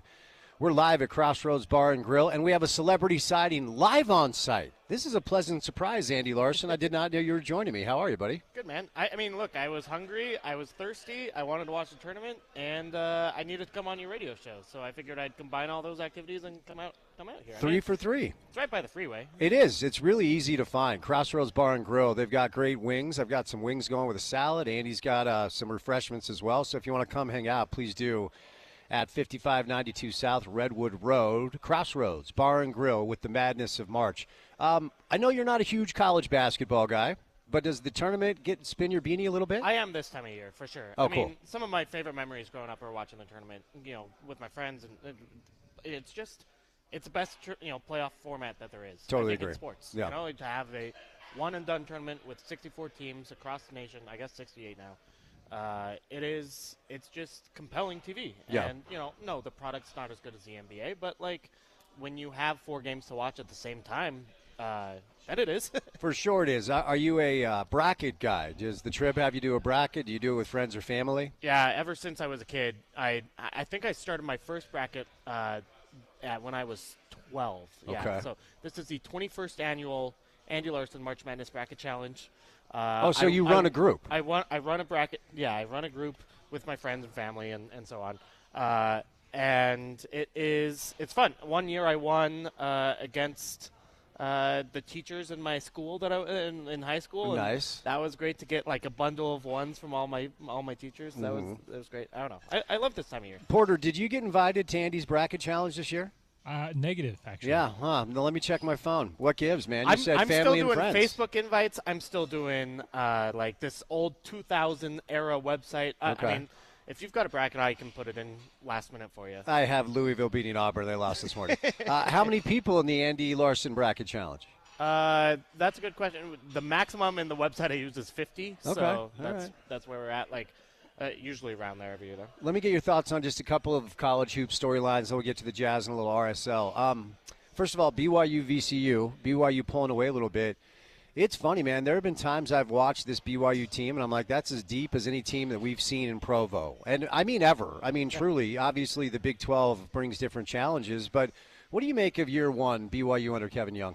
I'm really impressed. I mean, it is a pro-style offense, an NBA-style offense, which means that I recognize the style of ball that they're going for, and I think they are hitting those marks. I think it took a while when they first started Big 12 play to really kind of get used to the style of play of what could work and couldn't work. But I think they figured out that they do have to use their depth a little bit, that they have to use kind of their 3 big men, kind of mix and match depending on who the matchup is. And then, I think, honestly, Jaeger Demons figured a little bit out where he's able to move on the floor a little bit more. You're seeing, I think, some real game-to-game development from him. Not that he's an amazing, player at the collegiate level yet, but I think he's a deserving starter in a way that he may not have been 2 months ago. And then, I think Richie Saunders has figured something out. I think just the pace and space they play with does remind me of the NBA game a lot, and then have been impressed with their ability to stick with teams defensively in their best performances. So, I think they're a really good team. I think they're probably better than a 6 seed. I have them winning against Wisconsin in my personal bracket because I just do think that this is a good team with some pretty good players on it. I actually think they match up better with Wisconsin than they do against VCU, but right now they're showing that, and look, there's plenty of time left, but BYU is up 15. And earlier today, I'm watching the Louisville-Creighton game, and they showed a stat that is wild. Teams that are up 15 in the first round are 191-0 since 1990. So it looks like they're going to kind of cruise. Let me follow up about Jaeger because, among the many things that you do for the Salt Lake Tribune is you cover the NBA draft, and Jonathan Gavoni's latest mock has Jaeger at 8 to Portland, so a top 10 pick. And you understand why, right? Because if you've seen him up close and in person like you have, the measurables are real. I mean, he's super long, and he's having a good game today. He's 3 of 5 from 3. The turnover struggles are there, 25% turnover rate, and he's only 20% on three for the year. But you can see why pro scouts like him, can't you? Yeah, I mean, look, there's no one else in the class and in most classes with the intersection of passing and height and size that he has, right? Like, and when you see those players in the NBA, they are the NBA's elite players, whether that's Luka Doncic, whether that's Shai Gilgeous-Alexander, whether that's I mean, you just are looking for height and playmaking to lead your offense because that allows you to ping passes all over the floor and get open shots for everybody every time down the floor. And so that being said, the three-point shot's not there. It has been today, by the way. I think he's 3 of 4 in this game, 27% for the year. And then, like, the ability, the wiggle isn't there. The ability to beat defenders off the dribble, the ability to deal with a contested lane, the ability to deal with the defender on his hip is not there. And frankly, isn't even close. So in order for him to be a good NBA player, and I don't think he would be, year one, rookie year, he'll really struggle. I think he is a project. But if he can improve one of those two skills, then he can be a really valuable role player. If he improves both, I think he can be an actual star in the NBA. Like again, one of those kind of great players that I mentioned, maybe not at Luka level, but like a lead ball handler in the league. So, but then, if he only gets a shot and doesn't get the ball handling, maybe he's more Joe Ingles-y. If he's gets the ball handling but not the shot, maybe he's like Kyle Anderson. Like those players are still pretty useful. Sure, Josh Giddey, right? Like, sure, yeah. And so I don't think I would draft him in that top 10. I think that's probably a little bit too high, but in the 10 to 20 range, I'd certainly consider it. You think Richie has played his way into Big 12 Most Improved Player of the Year? And, I think what surprised me the first time I saw Richie Saunders play in person is he's legitimately 6'5". Yeah.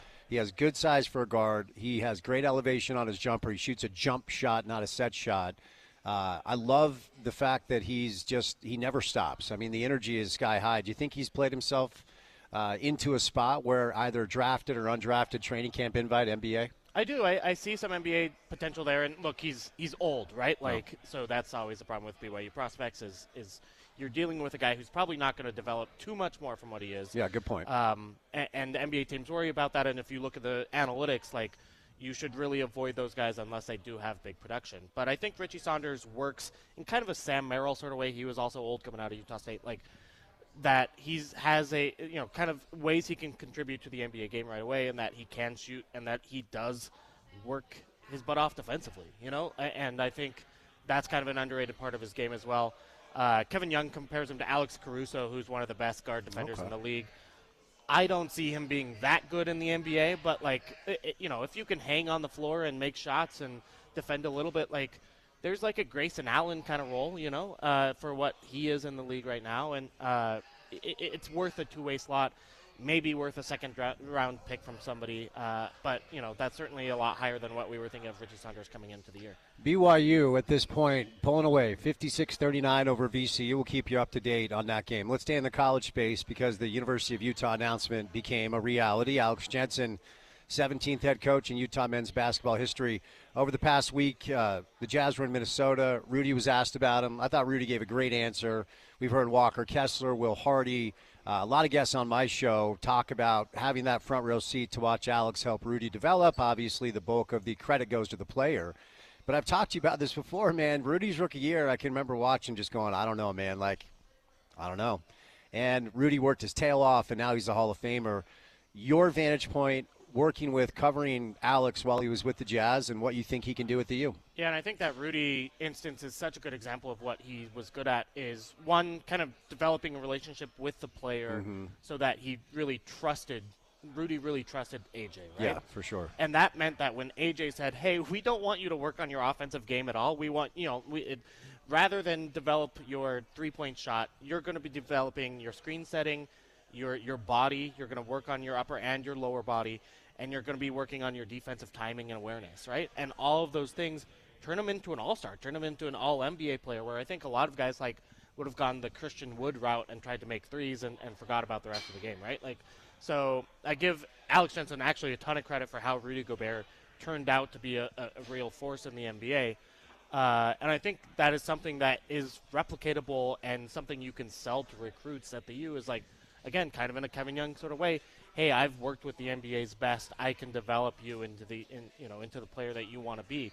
There's a path there that I think is harder for a harder case to make for a Craig Smith or even a Larry Kraskowiak, who was an NBA assistant coach, but with some pretty bad teams and didn't have that level of success on his resume, right? So, I think it's a good hire for the Utes. I think it's probably the best one they could have possibly realistically made, and I'm interested to see how they do. I think from a program point of view, and they're working to address this with trying to build a new Huntsman Center replacement, but that situation is a little bit rough, right? Like the games aren't as the environment isn't what it is at some other colleges around the country, and then the NIL funds going to football is a concern, right? But from a basketball point of view, and we'll see how much clearly that the donors were willing to donate to AJ may indicate that there's more investment there coming. So we'll see.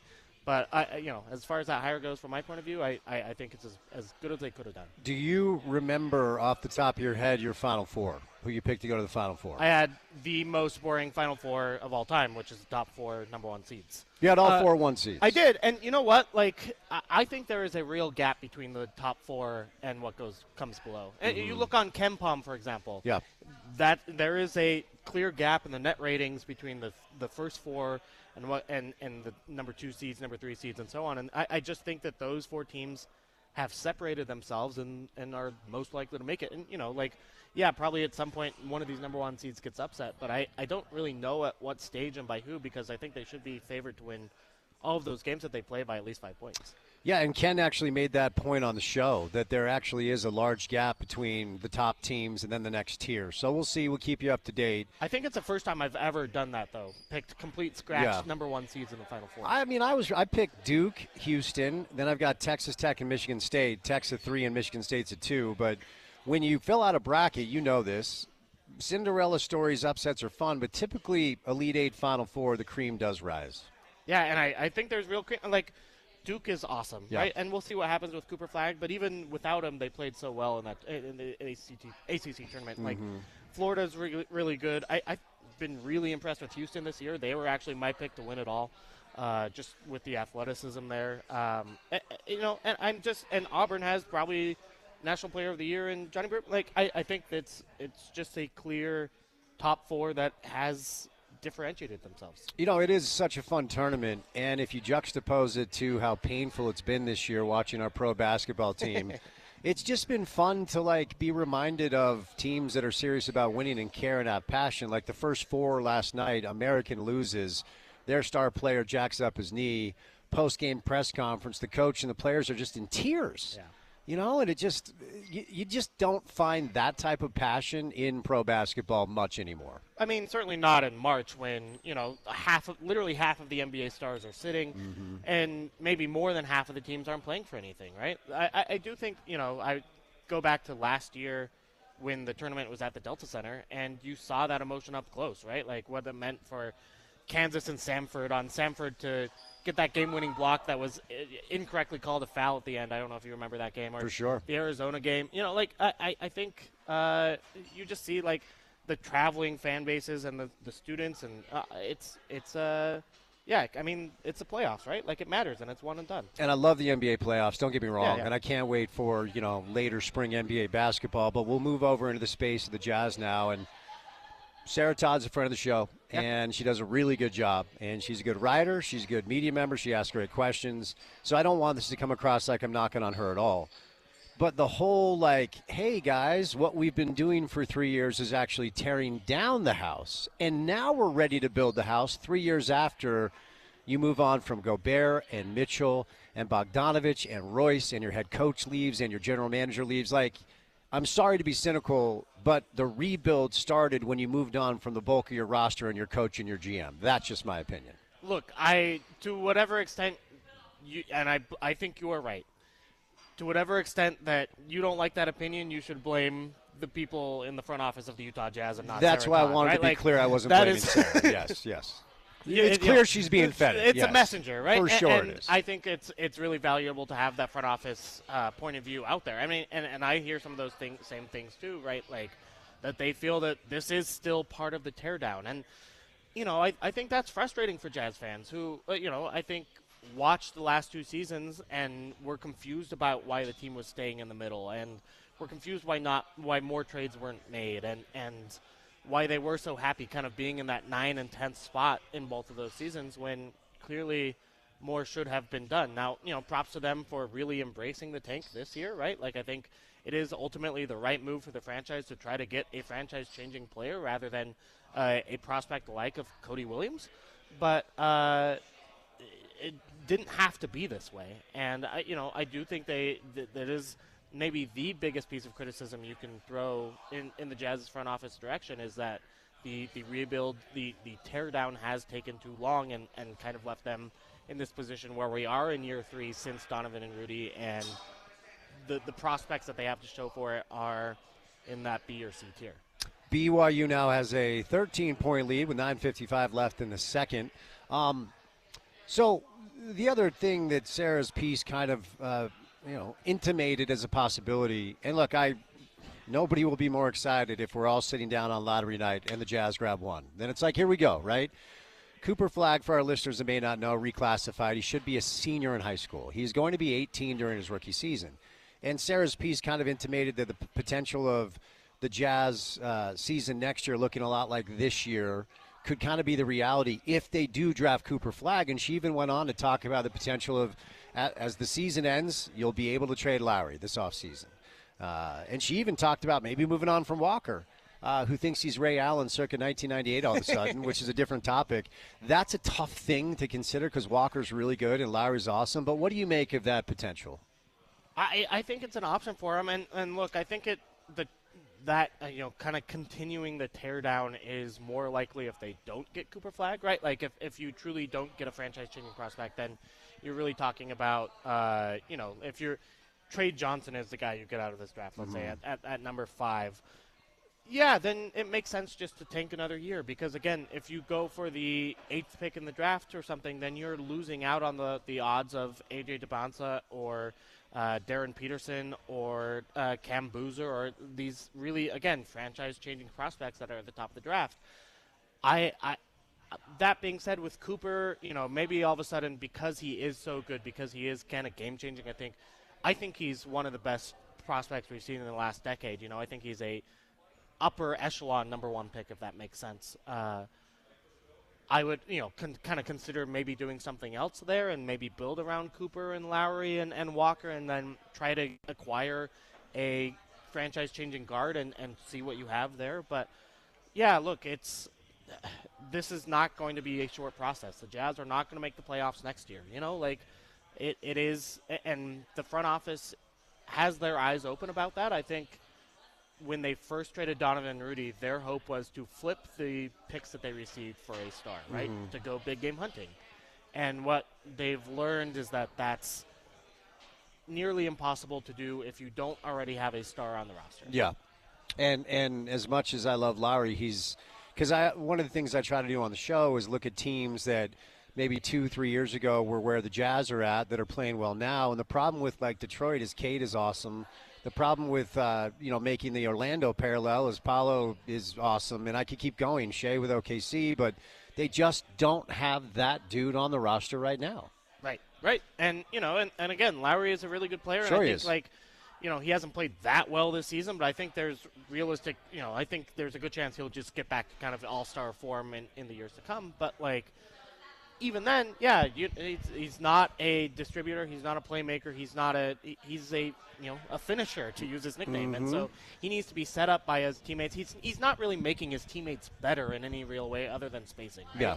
And so the Jazz need someone like a Cade Cunningham to create stuff for himself and others. And, yeah, they have no one on that, no one who is going to be at a NBA star level to be able to do that, and probably not even an NBA starter level, unless Isaiah Collier magically gets a jump shot or Keontae magically boosts the efficiency in defense, 5% shooting and 100% defense. Yeah, I was going to say, I think there are some things to like about Keontae. I really do, and I don't want to sound like I'm constantly cracking on him, but I don't mean to sound highbrow about basketball, but I just think most people that sit down and watch basketball watch the ball and watch the shots to go in. If you watch Keontae on defense, there are 5 to 10 moments every night where you're just like, dude, what are you doing? Do you not know what you're supposed to do, or are you not trying hard? Yeah. It is fun to watch Will Hardy's reactions during those moments. Sure, yeah. I will say that, I think the coaching staff is probably lower on him than the fans are. That's right? interesting, And I may be in kind of the middle on that, where I think his last month has actually been better. You know, we talked about, I made this comparison on the show the other day, but, if Jordan Clarkson's a 4 out of 10 defender, which I don't know if that, let's say that's what he is. Keontae at the beginning of the season was probably a 1 out of 10, and now Keontae is probably a 3 out of 10. And maybe he can get to 4 or 5, and, you hope that he can. But it does limit his ability to play in a starting lineup, to be in at the end of games against good teams if the Jazz are really trying to win games. And, again, maybe that develops, maybe we'll see, but his mentality has been so scoring-focused and offensively focused that it will require a mindset change for him to be kind of the level player he wants to be. So I know that a lot of guys, a lot of people, men, women, or whatever, I'm a fan of all, that do this for a living, sometimes just zig when everyone else is zagging. And so when Wembanyama was available, you'd hear basketball hipsters be like, hey, I kind of like Scoot. And you're like, dude, just don't do that, okay? Are we in a scenario now where you believe it's clearly Cooper head and shoulders above everybody else? Does Dylan Harper move the needle for you at all? Moves the needle. He's clearly the second best prospect. Okay. But Cooper is, if you ask 30 NBA GMs, they're getting 30 Cooper flag picks. Yeah, okay. It's not even a question because of his production at Duke has been incredible this year at age 18. Yeah. And just barely turned 19, but it's incredible. He's so good and has advanced his game offensively in a number of really interesting ways. Kind of the worry before was that he may not be able to be a number one ball handler. I think those worries have been pretty much assuaded at this point. He is that good. I think there's a chance he's a All-NBA second-team guy rather than an All-NBA first-team guy, but he is clearly the best prospect in the So he turned 18 in December. He'll turn 19 this next. Because because usually you're right about most things. So I'm like, wait, because I thought he was going to be 18 as a rookie, so he just turned 18. He'll turn 19 next December. But your point stands. That is still so young. And unless you are LeBron or something like it, an expectation to be awesome right out of the gates at that age is really, really hard. Yeah. Even if you're Cooper Flag. And we have the history of number one, looking at what Anthony Davis did and Zion Williamson and some of these really awesome prospects that set the world on fire as freshmen. They weren't doing it at quite the young age Cooper is. And, I think Cooper is really unique in the way, in how many different ways he can impact the game.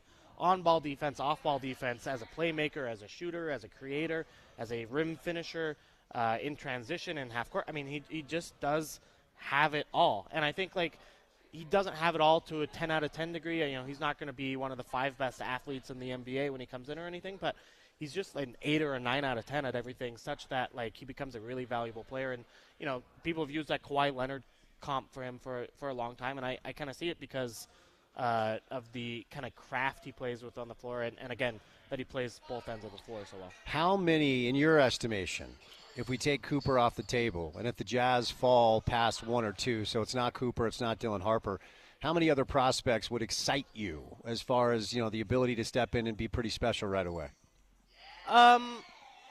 None of them are going to be special right away, I don't think. Okay. So I would say, I would still be excited about Ace Bailey, certainly, just because of his ability to make tough shots at his size. I think that's a really, really interesting starting point for a prospect. That, again, you're just not going to get anywhere else besides the top 5 of the draft. VJ Edgecombe is, again, super interesting to me with the athleticism and scoring. I saw a Donovan Mitchell comparison to him the other day, and I don't think that's I kind of like crazy. that, actually, yeah. But that's a top-end outcome, right? Sure. And then some of the time he becomes a Victor Oladipo or something like that. But regardless, still a really good player. But I don't know that his skill level is necessarily, and his size is going to be a problem early on. It's going to take him a year or two to be, a 20-point scorer in the league or something.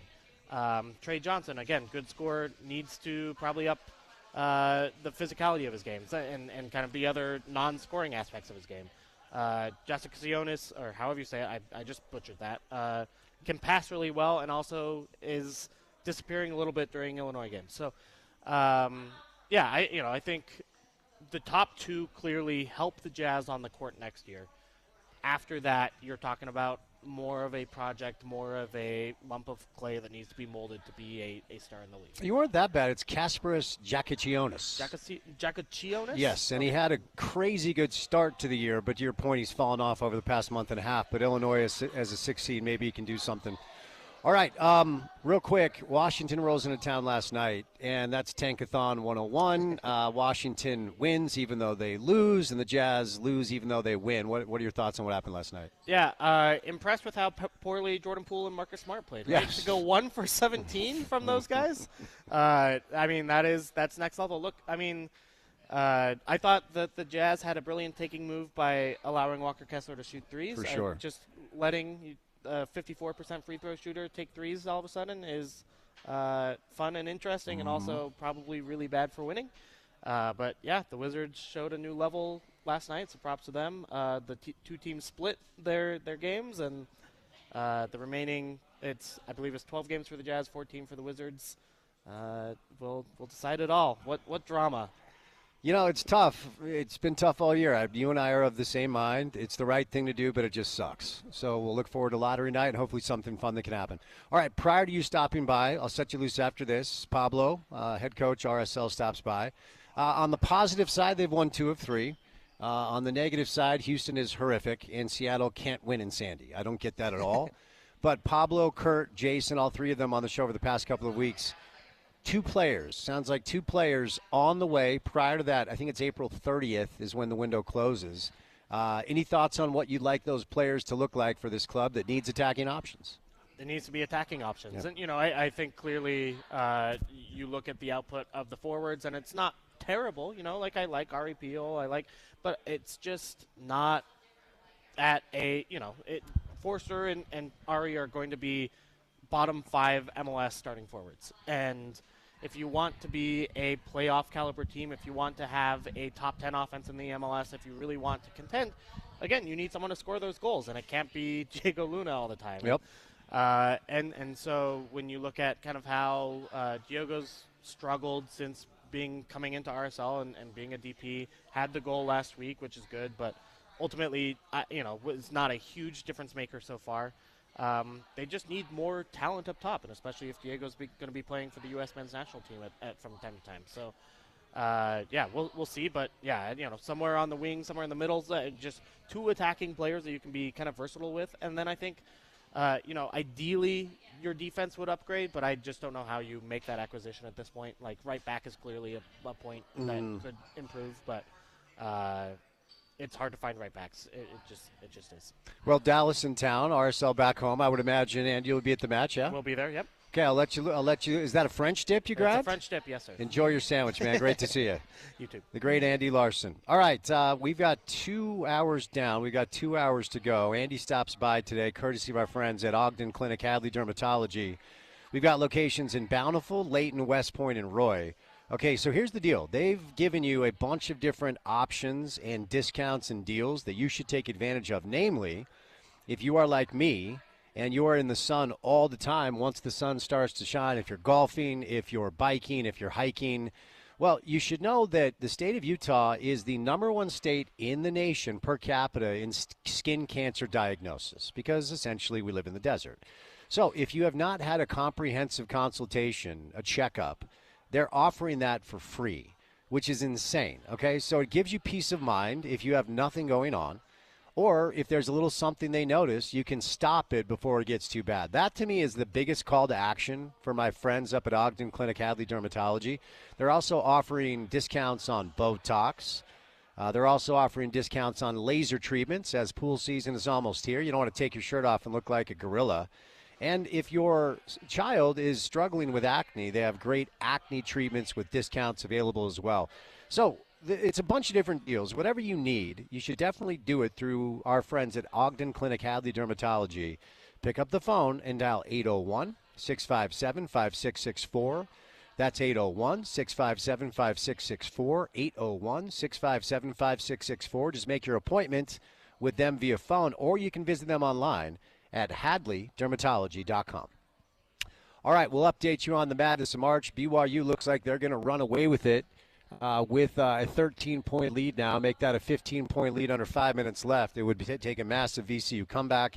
We'll update you on the other scores. But coming up on the other side, tomorrow morning, the Utah women will take on Indiana in the NCAA tournament. And should they win that game, their prize is Don Staley and South Carolina. But the voice of the Utah women's team, Tyson Ewing. Get your 4 o'clock hour started before we get to some sports court with our friends at Handy and Handy. So it is The Drive on a Thursday, live at Crossroads Bar and Grill at 5592 South Redwood Road. Don't go anywhere. Keep it right here on ESPN 700.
A bit of an auspicious start. BYU is now pulling away.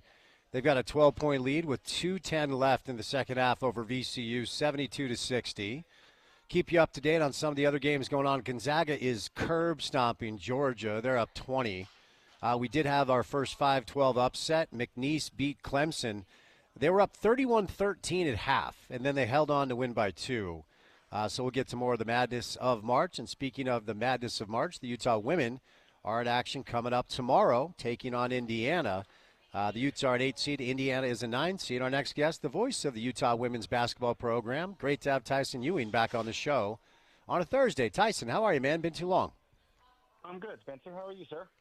I'm doing very well. So I appreciate the time. So before we get to tomorrow's game, since I have not had a chance to catch up with you, we had Coach on last week. I wonder how you have kind of digested this year with the coaching change and Alyssa moving on and Utah still maintaining their success level, advancing to their 4th tournament in 4 years.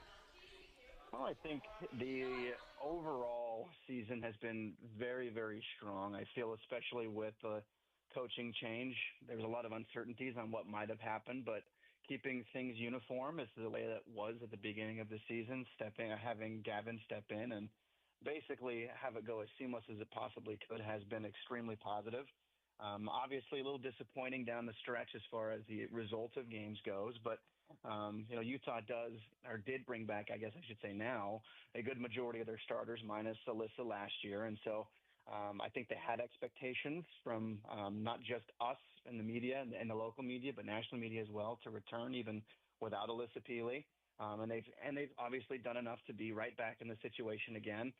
Had a nice 8-game winning streak during the Big 12 play and struggled a little bit down the stretch, like I mentioned, lost 3 of their last 5 games. But this is a team that, when they get hot, especially their outside shooting, that could potentially make some damage in the upcoming NCAA tournament. What have you noticed most about Gavin Peterson? I think we've had him on the show 4 times or so, including this week when we were up at the Huntsman for Alex Jensen's introductory press conference. And, of course, we all loved Coach Rob, but she could not say no to that. I mean, it's you go do your thing. And Gavin strikes me as a really positive kind of ray of sunshine type coach. And I just wonder what stood out most to you since Gavin took over the program. For me, and I mentioned this, I had earlier, I was asked this question, and for me, what it's been for me is just a large, overwhelming excitement level from him to step into this role, to be up and ready for it.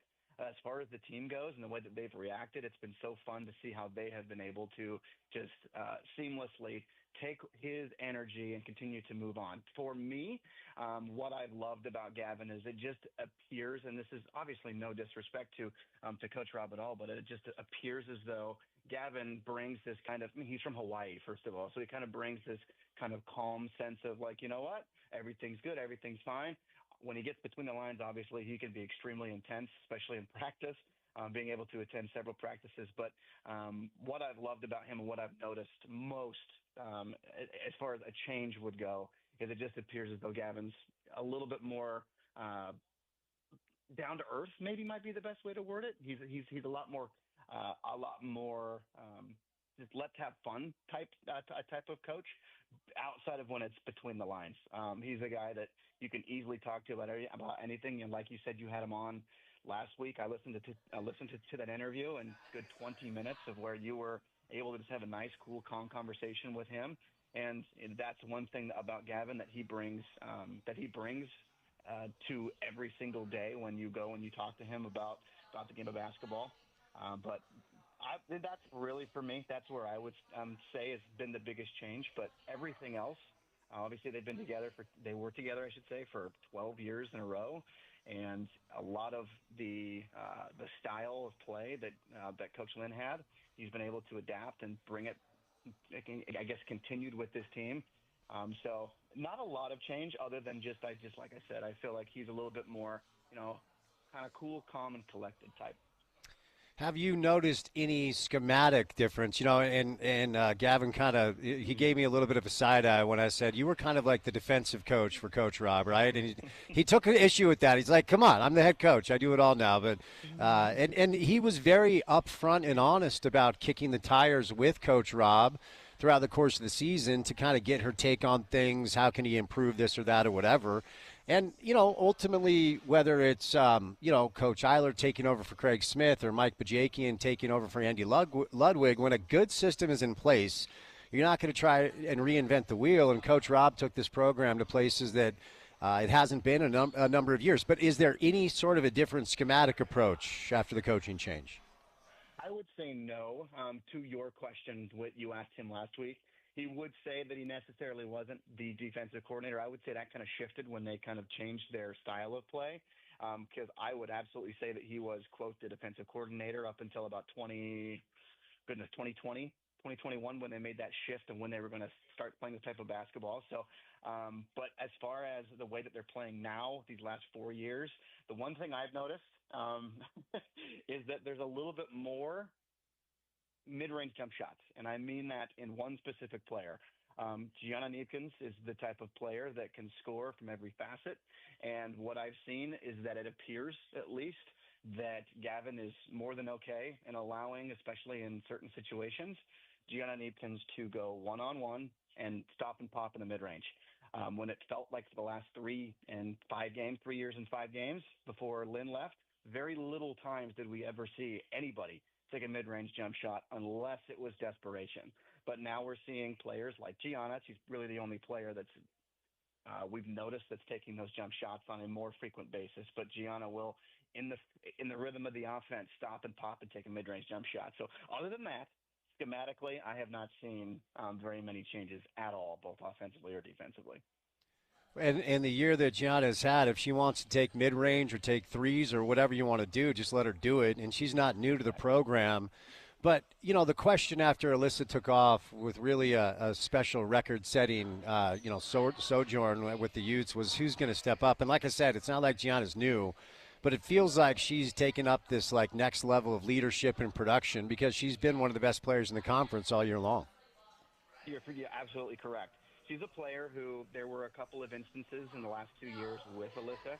I guess it was a year and 8 games before she got hurt, but to where she could take over in games. And so we knew that she had this mentality of being able to take over when it was necessary. One game I remember is when Utah 2 years ago got a big win over Oregon State in a game where Gianna scored the majority of those fourth quarter points. And so that's when we knew that Gianna could potentially be that type of person. This year, like you stated, she's taken over, and she has had to be that type of player who you give the ball to and she can create for herself. And she has done that, averaging 19 points a game, but she's done it extremely efficiently as well. And she's one of the only players in the entire country. In fact, I can't even think of anybody other than Kennedy McQueen and maybe one other player in the nation who's flirting with a 50-40-90. So being able to do it, but do it at a level of consistency, the way she's doing it is so impressive, averaging 19 points a game, but shooting 50% from the floor, 45% from three, and is just a little shy of 90% from the free throw line. So showing she can do it on all 3 levels is super impressive. And we're just hoping that after the season ends, whenever that might be, that she decides she wants to come back for her last year of eligibility. Yeah, junior, she can still come back, and she'd probably break every record in the book if she did. I wonder what your take, Tyson, is on the depth and the ability of this roster to get going from the outside, because as you look at the stats, they have 7 players that have taken at least 53-point shots. Mm-hmm. And, it's a team. Oftentimes they'll go 8, 9, maybe even sometimes 10 deep. But talk about that a little bit, how many options that Gavin has at his disposal and how many players can get going from the outside.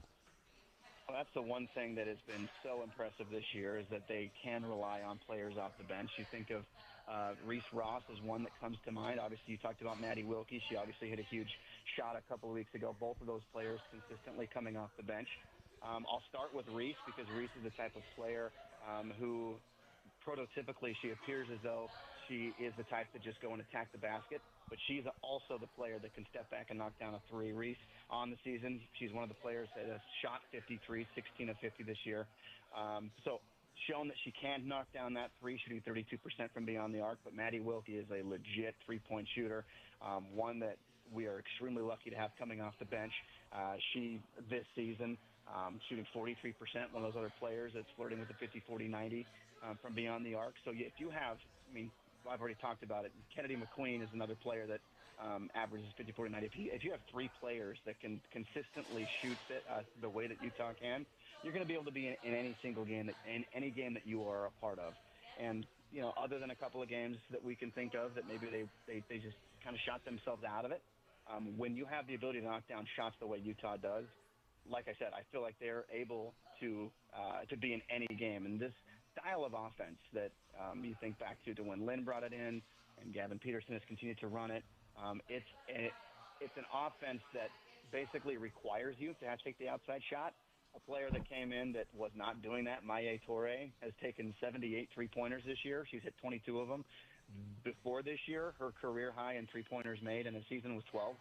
So just kind of showing that this is a player who played 4 years at Rhode Island, didn't really take a lot of outside shots, but this offense has kind of allowed players that ability to, if you can shoot it, we want you to shoot that shot as much as possible, and it's been very, very effective. And so obviously it's going to be key tomorrow against Indiana, and if we can potentially get that win over Indiana, it's going to be extremely important to be able to have that outside shooting if we get paired up against South Carolina on Sunday. And we'll get there in a moment, because when I saw the draw, of course, my eyes went to round 2. And I even got Gavin to admit a little bit, like you're looking – like it's all about Indiana, but if you beat Indiana, you run into this juggernaut that Don Staley has built. But let me ask you this question, because Gianna's a junior, as we talked about. Kennedy's a senior. Jenna's a senior. We've seen a lot of these players before, and, yes, the question was with – Alyssa taken off for the pros, who would step up. But of the players that you weren't overly familiar with, who stood out most to you as a pleasant surprise on this roster? For me, I've already mentioned her this year. For me, I would say Maddie Wilkie has been a player that consistently has been able to come off the bench and knock down those outside shots. So I would say Maddie, maybe not necessarily a surprise, because we saw glimpses last year to where she could be extremely important down the stretch. But for me, I love the way that she plays defense. She's a very tough-nosed defender. She's somebody that will guard one of the better the best offensive players whenever Kennedy's not on the floor, because Kennedy definitely takes that role on. But if Kennedy takes the seat, then it's going to be Maddie coming in, guarding the best offensive player on the opposing team. But she has the ability to knock down that outside shot, shooting 47% from the floor and 43% from the three-point line this year. But her ability to as well attack the basket. She's shown glimpses this year to where she can rely on that as well. So I would say, just as far as players that have really stuck out to me that aren't of those names that you'd mentioned, Maddie is really the one that sticks out to me. Before we get to tomorrow's matchup and what could lie ahead, I'm actually just noticing this, and I wonder what your thoughts are on it. And I don't know how much is there, but from a recruiting perspective, we oftentimes talk about the necessity to get the in-state kids, the good players that are in-state, and then supplement that with stars from other places. This team has 2 Utah players on it. It's Alyssa and it's Kennedy. And then everyone else is either from the States, and they've got international flavor as well. I'm truly just learning this in real time. What does that say about, certainly Coach Rob, but this program's ability to find, players in places that are somewhat random, and how is that kind of cooked into the way this thing has been built? That is such a great question, because when I look this over and I think about it on a frequent basis, one of the things that sticks out to me is when I first stepped into this program 9 years ago and we started doing games, Utah's pipeline was Canada. Canada was the hub to where Utah was building their players around. That's altered over the last 5 years or so. Whereas right now, obviously, you think of Gianna, you think of Jenna Johnson, both come from Minnesota. That kind of northwest, kind of the Midwest, I should say, has become huge in Utah's ability to be able to recruit those type of players. Obviously, we talked about just a moment ago, Reese Ross, she's from Rapid City, South Dakota. You go down, Gianna from Duluth, Minnesota. Brooke Walker's from Andover, Kansas. So Utah's done such a nice job of honing in on the Midwest. And when I think about this, you think about next year, and just kind of giving you a little bit of what to look forward to. The top recruiting class in Utah women's basketball history comes in next year, and 2 of them are from the Midwest. One of them is from Texas. The one from Texas is a 5-star athlete. She's going to be the highest rated recruit in Utah women's basketball history. And then 2 4-stars, one from Oklahoma and one from Illinois. there's a potential, and I'm just kind of throwing this out there right now, a potential of maybe adding one more from Oklahoma, one just decommitted from Auburn. And I know she's good friends with the recruit that's coming in from Oklahoma. So it's been fun to see how Utah's adapted over the years. Like I said, when I first started in the program, it was all Canada, and now it seems to be that Midwest, where they're really honing in on the Midwest. And we're seeing absolutely tremendous players come in and make a big difference immediately from the Midwest. And you just talk to Gavin Peterson, and he'll just absolutely ooze over the fact that these recruits that are leaving, or the players that are leaving this year, I should say, who have 100% completely changed this program to what it was, to what it is now, and what it can continue to be in the years to come. So let's move over now to what's next and what you've kind of learned in your prep. Terry Morin has been at Indiana for a decade now, and that's the 9 seed Utah will face tomorrow. And when you just kind of scroll up and down their season, they've got some very impressive wins. And, they beat some top 20 teams, and they nearly upended USC, the second best team in the country, according to the polls. So what should we know about what Indiana does well, and how does Utah counteract that to get this win tomorrow, Tyson? Well, I would say that this is a very, very similar team and a style of play that Utah likes to play. This is a team that likes to shoot the three-point shot, a team that is very effective at shooting the three-point shot, good for third in the Big Ten this year, 18th in the country. So look for them to, similarly to what Utah does, take that outside shot and connect on a frequent basis. I could imagine that's going to be one of the keys in tomorrow's game, is looking to take that three-point shot away. But they, again, are extremely efficient. They do not rebound the basketball very well. So if you're looking for a potential key that Utah can potentially win tomorrow, it's win the battle of the boards. I know Gavin is very heavy on that, especially offensive rebounding. When you had the opportunity to, after missed shots, to put it back up and in.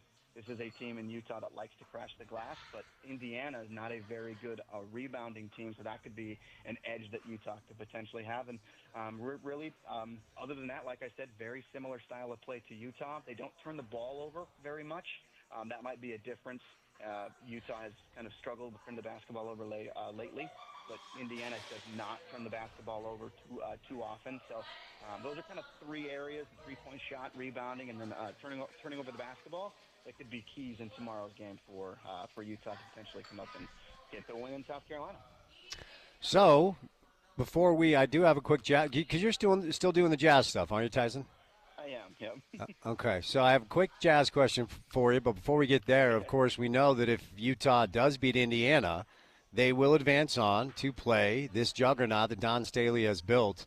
And I thought Gavin handled it beautifully when I asked him, just talking about what a great experience it would be, a great opportunity it would be. And look, it would take a shock-the-world performance. I mean, that's how good this South Carolina team is. But what are your thoughts should Utah advance to round 2 to take on South Carolina? So earlier today, walked down with my partner down to the arena to go grab our media credentials. And we were talking about that exact point, to where if Utah does win this game tomorrow, they do have the opportunity to play on a Sunday afternoon in front of the South Carolina crowd that would absolutely show up and show out, with it being the last time they get a home game this season. The opportunity would be incredible. Obviously, this is a team that has shown so much success over the years, the reigning national champions, a tremendous head coach in Don Staley, who has taken this program and elevated it to a level of absolute excellency. And so being able to have that opportunity to potentially go in there and have an upset. I mean, if Utah was to pull off the upset, let's just, again, I know we're looking ahead a little bit, but if Utah was potentially go in there and pull off an upset, that would be the talk of the entire week in the national media. So it would be an incredible opportunity, but just to have the chance to be there, to see what, and I love what Gavin said to you when you talked to him about that, to see what Utah could potentially build if they, follow that type of go down that line and follow what South Carolina does, to what the potential could be in women's basketball. I think that would be just incredible. And I obviously, like Gavin said, we're going to look at Indiana and we'll look down those lines if we get that opportunity. But just that chance would be so incredible. And I know I would love it from a perspective of just being in the building and seeing these fans show up and show out. I think it'd be amazing. All right, before I set you loose, in addition to your duties calling the Utah women's basketball games, how long have you been doing the broadcast statistician stuff over the Jazz now, Tice? This is my 11th year with Wow. the Jazz. 9th year with Utah, 11th year with the Jazz. That's wild. That's wild. So this is a new experience for all of us that know the history, the rich history and tradition of winning basketball in Salt Lake. And it's tough, man, because I actually think they're doing the right thing. I just think it sucks. I don't know how else to say it. What's it been like for you to observe this, and are there some things you've been able to notice that are actually tangible for fans to latch on to, even though the winning is just not there yet? Man, everybody's going to say it, right? Everybody, you're going to get the same exact answer. What they want to see more than anything is being able to develop the youth, right? Everybody's saying those exact terms, which is great. It really is great to be able to see that. But like you said, it sucks at times just to be able to walk into the gym, have this NBA game in front of you, and know that they're trying to not win the game. I'm trying to delicately word that. Mm-hmm. You need to keep your job. I don't work there anymore, so you be careful. I want you to keep your gig. It doesn't move the needle for me anymore. So. But I mean, like when you see a couple of games ago, Lauri Markkanen playing the first half, Utah leads at the half, and then they pull Lauri and doesn't play in the entire second half. They end up losing that game. I didn't see what happened in the Wizards game yesterday for them to be able to get that win, but it is one of those things that is clear that we're trying new things. I mean, the big thing that's surprising to me is seeing how, what can we do? What can the Jazz do in the middle of a game to potentially not win it?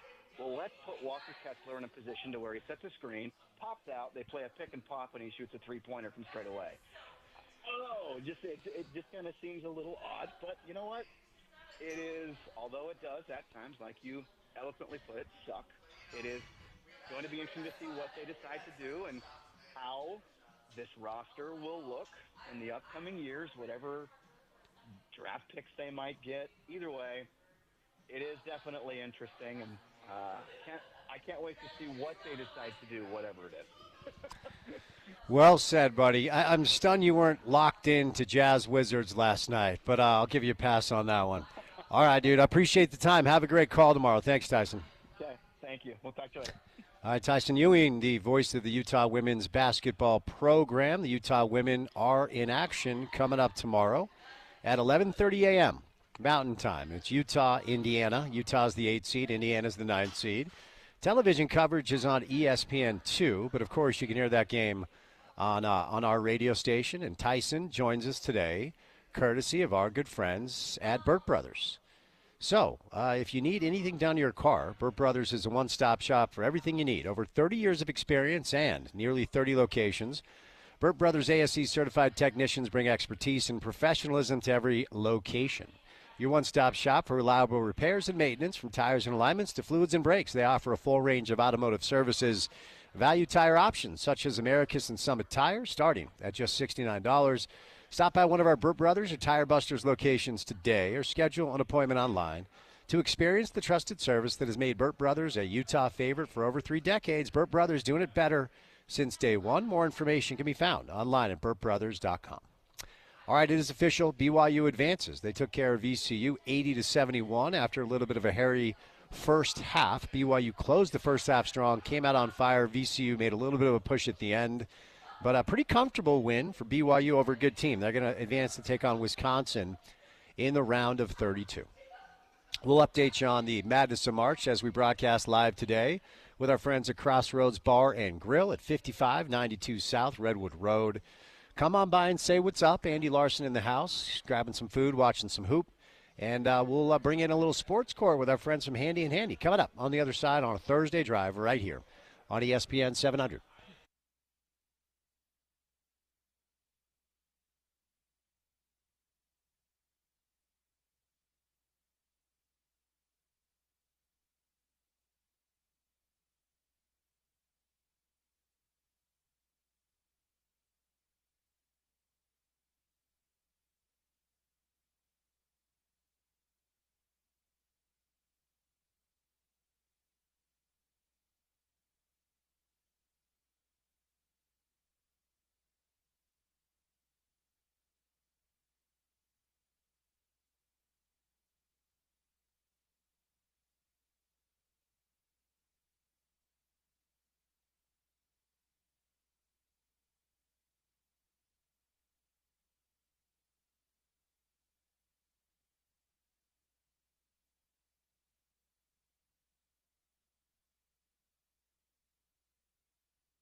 We are getting ready for the late afternoon tilt in the madness of March. Brigham Young did advance. They took care of VCU. The big upset of the day today is McNeese over Clemson.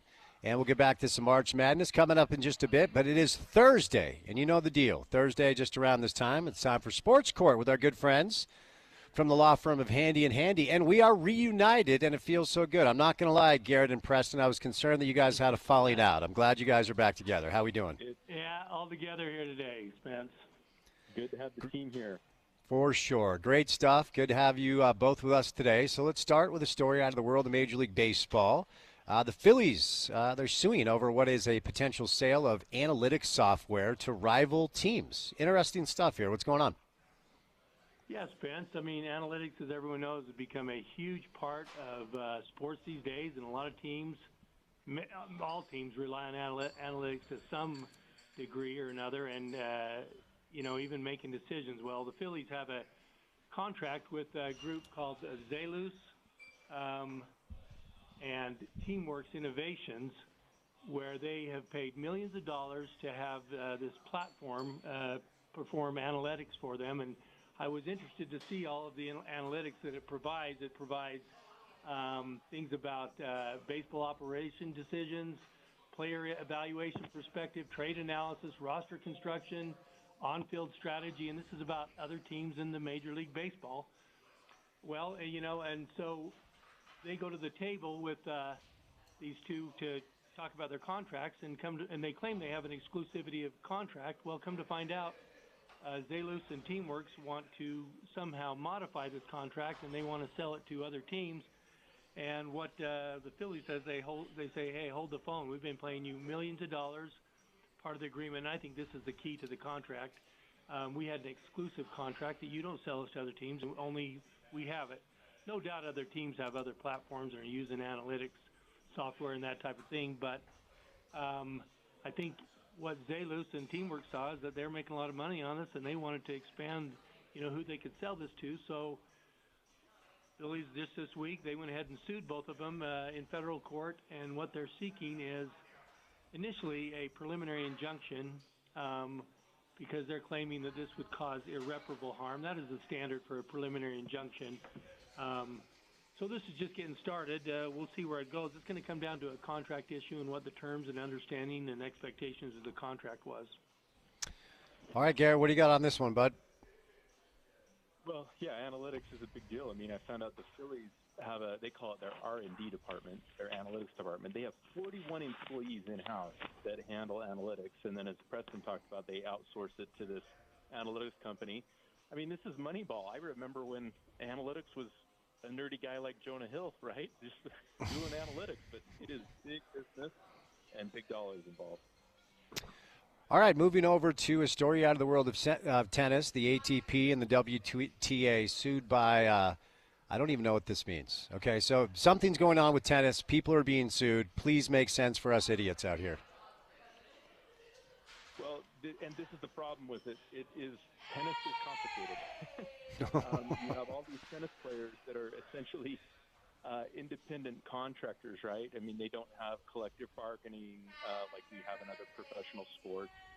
And really what is happening here, what could happen to tennis, is what's happened in golf, right? Where you have an offshoot league like a live golf, or we see a live tennis, and it's, Saudi money and all of this. And so this is what is, kind of the undercurrent happening in tennis. And so you have all of these, you've got your Grand Slams, and then you have about 10 other kind of major tournaments.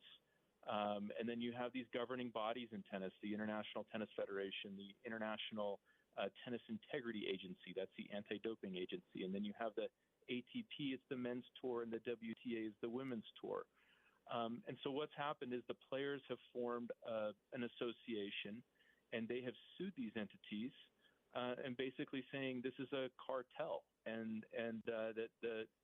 even made the Grand Slam organizations as co-conspirators. But so the problem you have in tennis is you have these different tournaments, right? The season's all spread out and all over the place, and the players are trying to figure out, so that affects media right deals and all these things. And the players are trying to figure out, hey, how do we stand up for ourselves and make sure we're getting paid a fair amount and that this is fair for for the players and for the fans.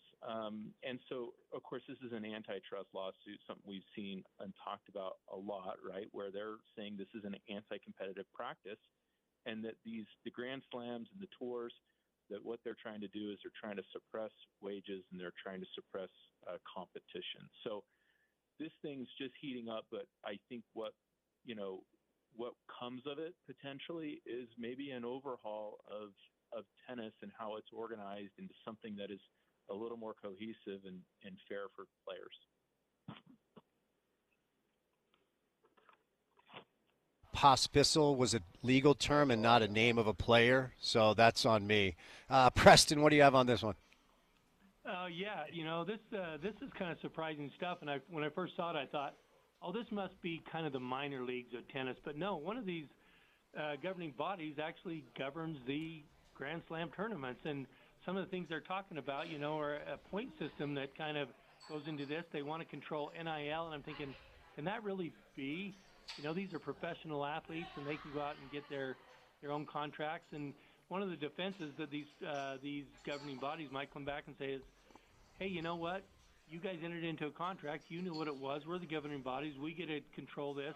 And I think you see that a lot in sports where players are starting out, and they're just really happy to be playing professional sports, and they realize everyone that went before them agreed to these contracts, and they thought it was okay. And now everyone's kind of looking at it and say, hey, wait a minute, maybe this isn't okay.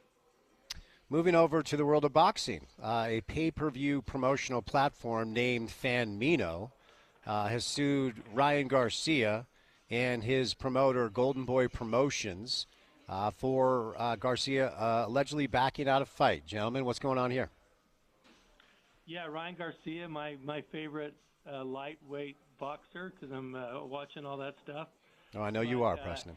Yeah, watching all of it. Yeah, you mean laid it out there pretty good, Spence. I mean, apparently Ryan Garcia, and what's kind of important is he had a year suspension for some illegal substance stuff, enhancing drugs, and he was on suspension. And I guess he was a pretty hot ticket. But so the reason this fight of December 31st of this last year was going to be so important is because he was coming back from a suspension. So FanMio, this group, is a pay-per-view group.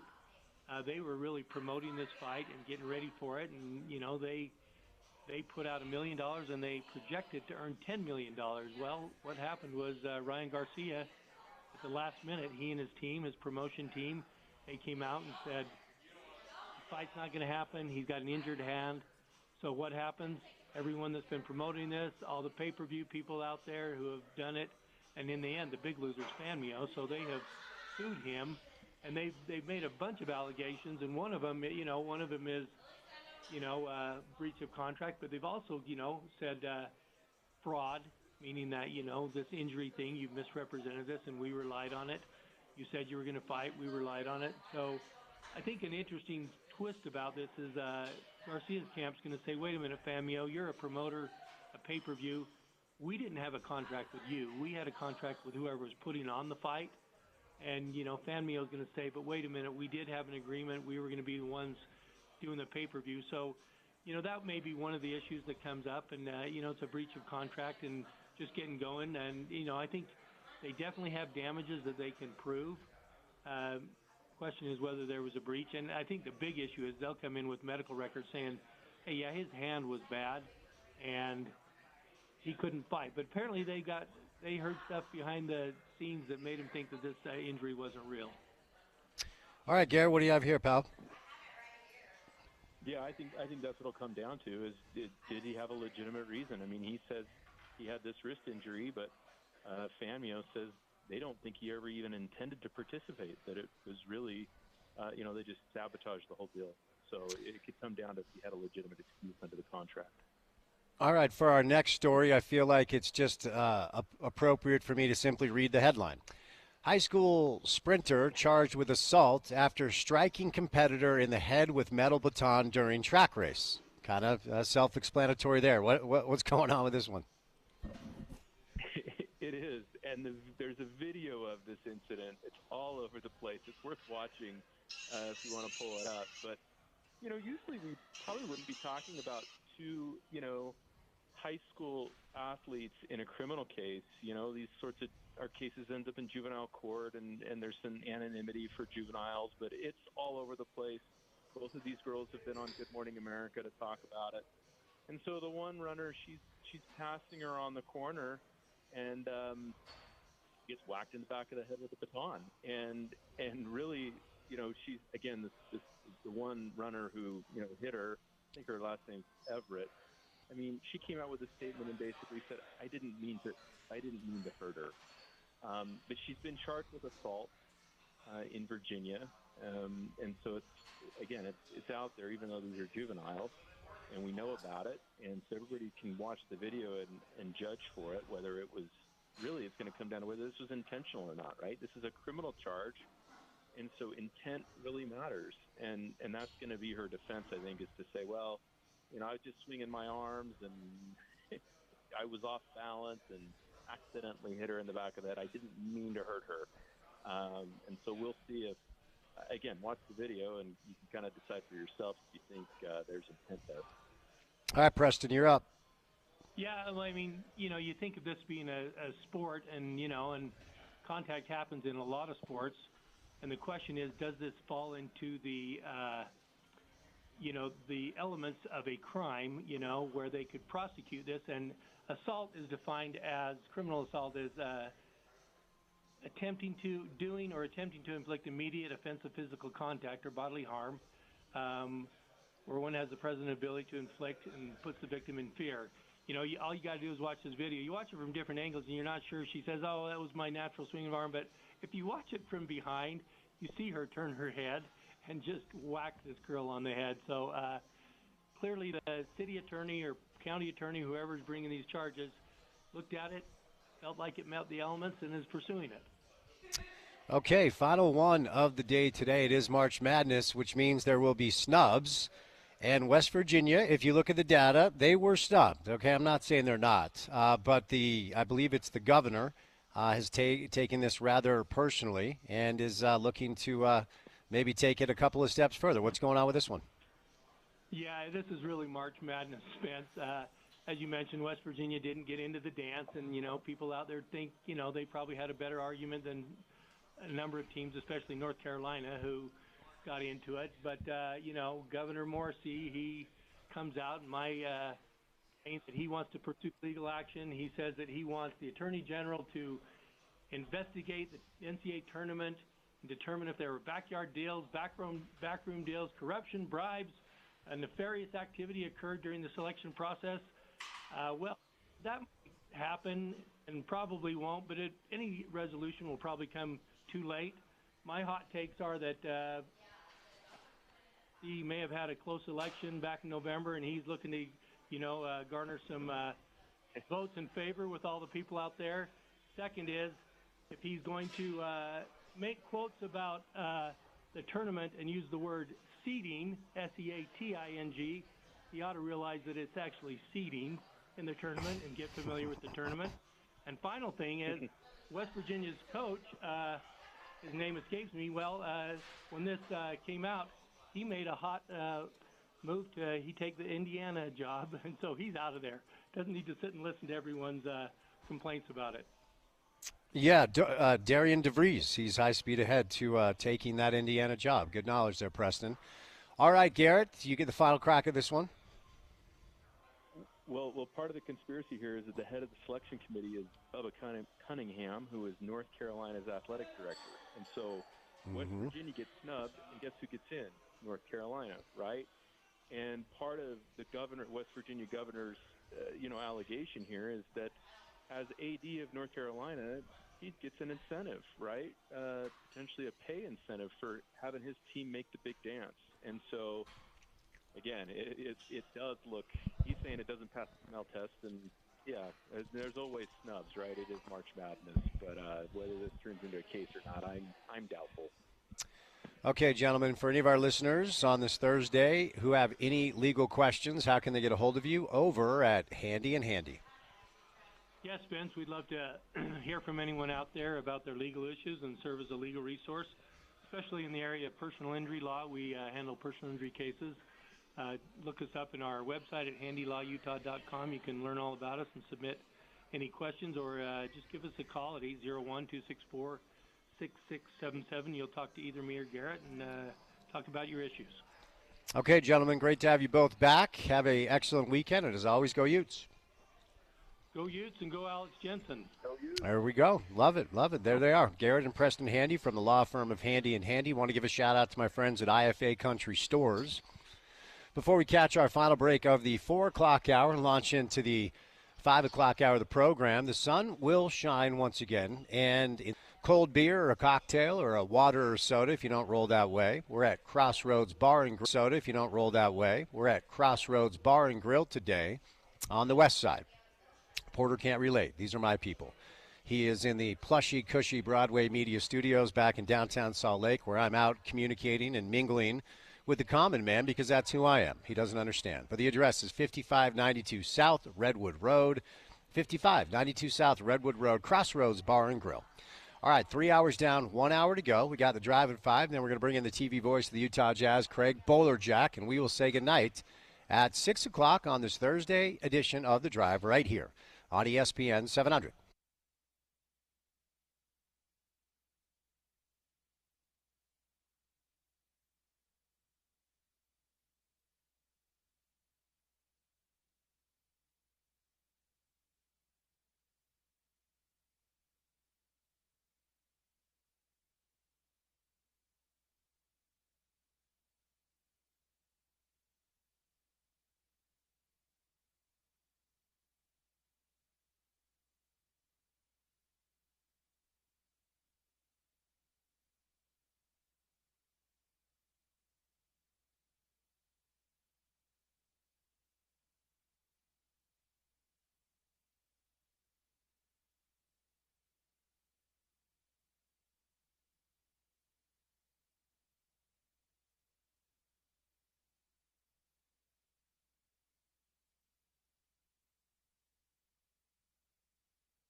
All righty, what's going on? Let's get it. Drive at 5 time, Thursday afternoon style. It's about 4 minutes past the hour of 5 o'clock. It has been a very March weather day today. About 42 degrees, cloudy, a little rain earlier. Out here on the west side, which is where I am, not Porter, but me, the sun is coming out a little bit. So happy Thursday to you. Happy March Madness to you. Thanks for making us a part of your day, and it's great to have you along for the ride. The Drive at 5 today is brought to you by the 2025 Big 12 Gymnastics Championship. You can watch the best of the best Saturday, March the 22nd at the Maverick Center. Get your tickets today at maverickcenter.com. That's maverickcenter.com for the 2025 Big 12 Gymnastics Championship. We are live today out at the Crossroads Bar and Grill. The address is 5592 South Redwood Road, right off the freeway. It's a very convenient location. They've got great food. They've got a full bar. They've got beer, cocktails. If you're not a drinker, they've got soda and water. 21 and over, so you got to leave the kiddos at home. But if you're looking for a place to watch the late afternoon and evening tilt of March Madness, our friends at Crossroads Bar and Grill have got you covered at 5592 South Redwood Road. We're going to welcome in the TV voice of the Utah Jazz, Craig Bolerjack, here coming up during the 5 o'clock hour. Bowler called a lot of memorable March Madness games back when he was with CBS. And we're going to talk some March Madness. We're going to talk some college basketball with Craig, and we'll talk some BYU. We'll talk some Utah. We'll talk some Utah State. Then we'll do some fun Jazz conversation as well. Speaking of BYU, they advanced today. Survive and advance. That's the name of the game in March if you're a college basketball team. And Brigham Young able to advance past VCU after a pretty hairy start. It was 80-71. That's your final. It was back and forth. Then with about 3 minutes left in the first half, BYU ran away. And VCU kind of made a little bit of a late charge, but never was really all that close. Really good game from Richie Saunders, who was the most improved player in the Big 12 this year. Richie had 16 points. He also had 4 boards. BYU did not shoot the lights out, but they were able to play really, really solid defense and do just enough when it came to the free throw line. They went to the free throw line 28 times, a really aggressive game plan. Fus Traore came off the bench in 19 minutes, had 13 points. He had 9 boards. He also had 4 offensive rebounds. Yegor Dema got off to a hot start, cooled a little bit later on, but he did have 15 points, 4 boards, and 2 assists. BYU was able to advance. VCU was not really able to do much really during that run at the end of the first half into the second half. Zeb Jackson, who's actually their 6th man, led VCU with 23 points. But BYU advances, and they will take on Wisconsin, who beat Montana earlier today, 85-66. I would imagine when the Vegas line comes out for that one, BYU will be a underdog. Wisconsin, of course, a new coach and a new offensive approach, as Ken Pomeroy kind of outlined on the show yesterday. So the late afternoon tilt is going on right now. We'll get you up to date with some March Madness. Tennessee leads Wofford 17-8. That's a 2-15 matchup out of the Midwest region in the first round. And then we are just moments away from tip between Arkansas and Kansas. That is John Calipari. That is Bill Self. After Arkansas and Kansas tip off in Providence, Ball Arena will have Yale and Texas A&M. Yale a 13 seed, Texas A&M a 4 seed. Move over to Drake and Missouri. That's an 11-6 matchup. Then we move over to the night tilt. In Providence, it's Omaha and St. John's. It's Rick Pitino and former Ute Davon Smith. One of kind of the sexy under-the-radar picks to win the national championship this year as a 2 seed. Out of the West region. A 5-12 matchup is Michigan, the Big Ten champ, taking on UC San Diego. That's also in Denver. Then at 8:10 on True TV, UNC Wilmington takes on Texas Tech out of the Big 12. Let's get you the up-to-date finals, games that have already gone final. Gonzaga took care of Georgia, and it was not close. 89-68. Creighton with an upset earlier, the 8 seed over the 9 seed. No, I should say the 9 seed over the 8 seed, 89-75. Creighton has won a first-round matchup in 4 straight years. Former Utah State point guard Steve Ashworth had a really, really good game for them. I'll be honest. I did not know Stephen Ashworth was still in college basketball. I think he's like 28. I think he has like a 4-year-old son. But they were able to get that done. Your 5-12 matchup, as far as the upset, is in the books. McNeese ran out to a 31-13 lead over Clemson. And then they barely hung on for a 69-67 win. Purdue had a pesky High Point team, but they were able to beat them 75-63. That's a 4-13 matchup. As I referenced, Wisconsin smoked Montana 85-66. Auburn, no problems with Alabama State 83-63. And then Houston pretty much embarrassed SIU Edwardsville. That is a 116 matchup. The net in 78-40. And honestly, it was not that close. Later on tonight, 7:25 Mountain Time on TNT, Utah State will take on UCLA. Utah State is a 5.5-point underdog. That game is taking place at Rupp Arena in Lexington, Kentucky. So the madness of March continues, and we have our bracket challenge. Hopefully you guys are playing along. And Porter, do you have the leaderboard up for the ESPN 700 crew on the bracket challenge side? Have you been able to check that and pull it up just yet? Not recently. I know I'm not doing too hot so far, though. It's early. Well, it's early. Yeah, it is. But let me just refresh this real quick. First place. Let's see. Me. No big deal. I'm tied with Kayvon Motie. I didn't know Kayvon was still allowed to fill out a bracket because he ditched us. But it's me and Kayvon. And how about Jeff Schwartz, football guy, in first place? Sarah Todd from the D News in second. James Peterson, Gordy Chase, Porter Larson, and Scott Mitchell. Alonzo's in last place, and that feels right. OC is also tied. So it is very early, but I'll take the early lead with 7 points. But we're all behind the actual leaders, which is most of our listeners. We have 5 listeners with 8 points right now. So you can log on to ESPN700sports.com to follow along. And as Porter referenced, it is early, and I will not stay in the lead because I had Louisville advancing past Creighton and then beating Auburn, and Louisville lost to Creighton earlier today. So, of course, it is the madness of March, and we've talked a lot of March Madness on the program. The Utah Jazz welcomed in the Washington Wizards last night. Tankapalooza 2025 went the way of the Wizards because the Jazz won, 128-112.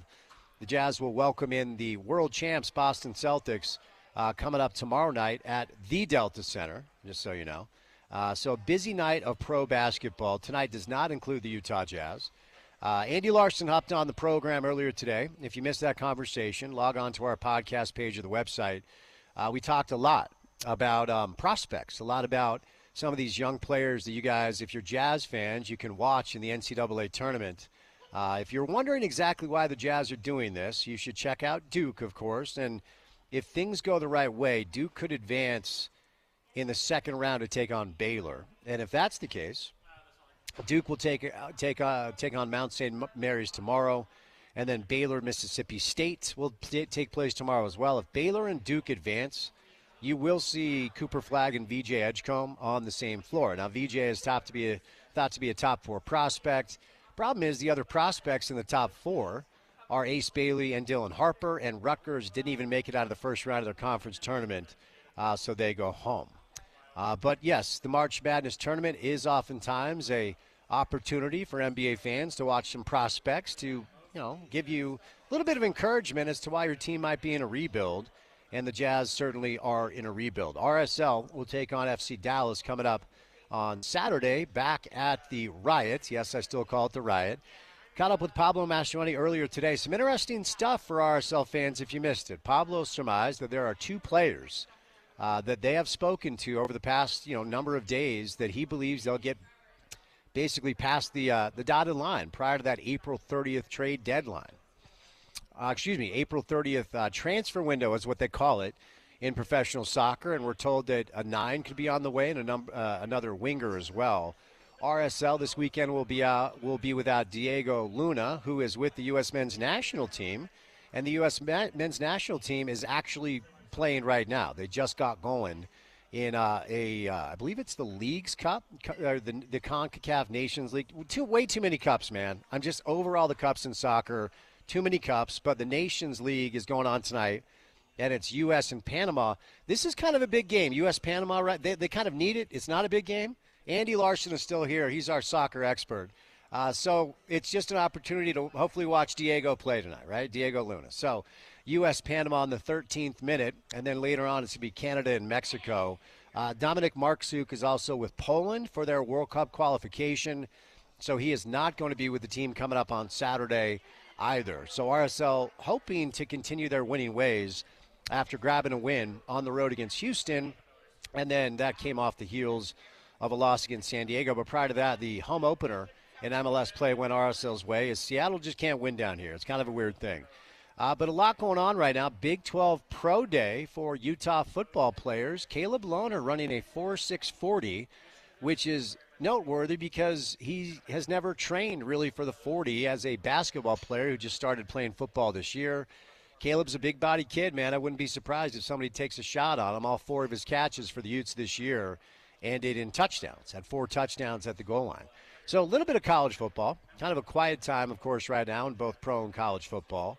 But if any of the results come through with the Big 12 Pro Day featuring a number of different Utes, of course, stay tuned for all of our social channels. We'll bring those to you. Debo Samuel, his contract was redone by the Commanders, and he now has a cool $17 million in guaranteed money coming his way. So a little bit of NFL offseason news, but mostly it's been quiet and a lot of college and pro basketball on the program today. All right, we are live today at Crossroads Bar and Grill, 5592 South. Redwood Road is where you find us. If you're looking to watch the evening tilt of the March Madness NCAA tournament, this is a great place to do that. Great food menu, full bar with cocktails and beer. And obviously, if you don't drink, they've got you taken care of with mocktails or water, soda. Leave the kids home. This is 21 and over only.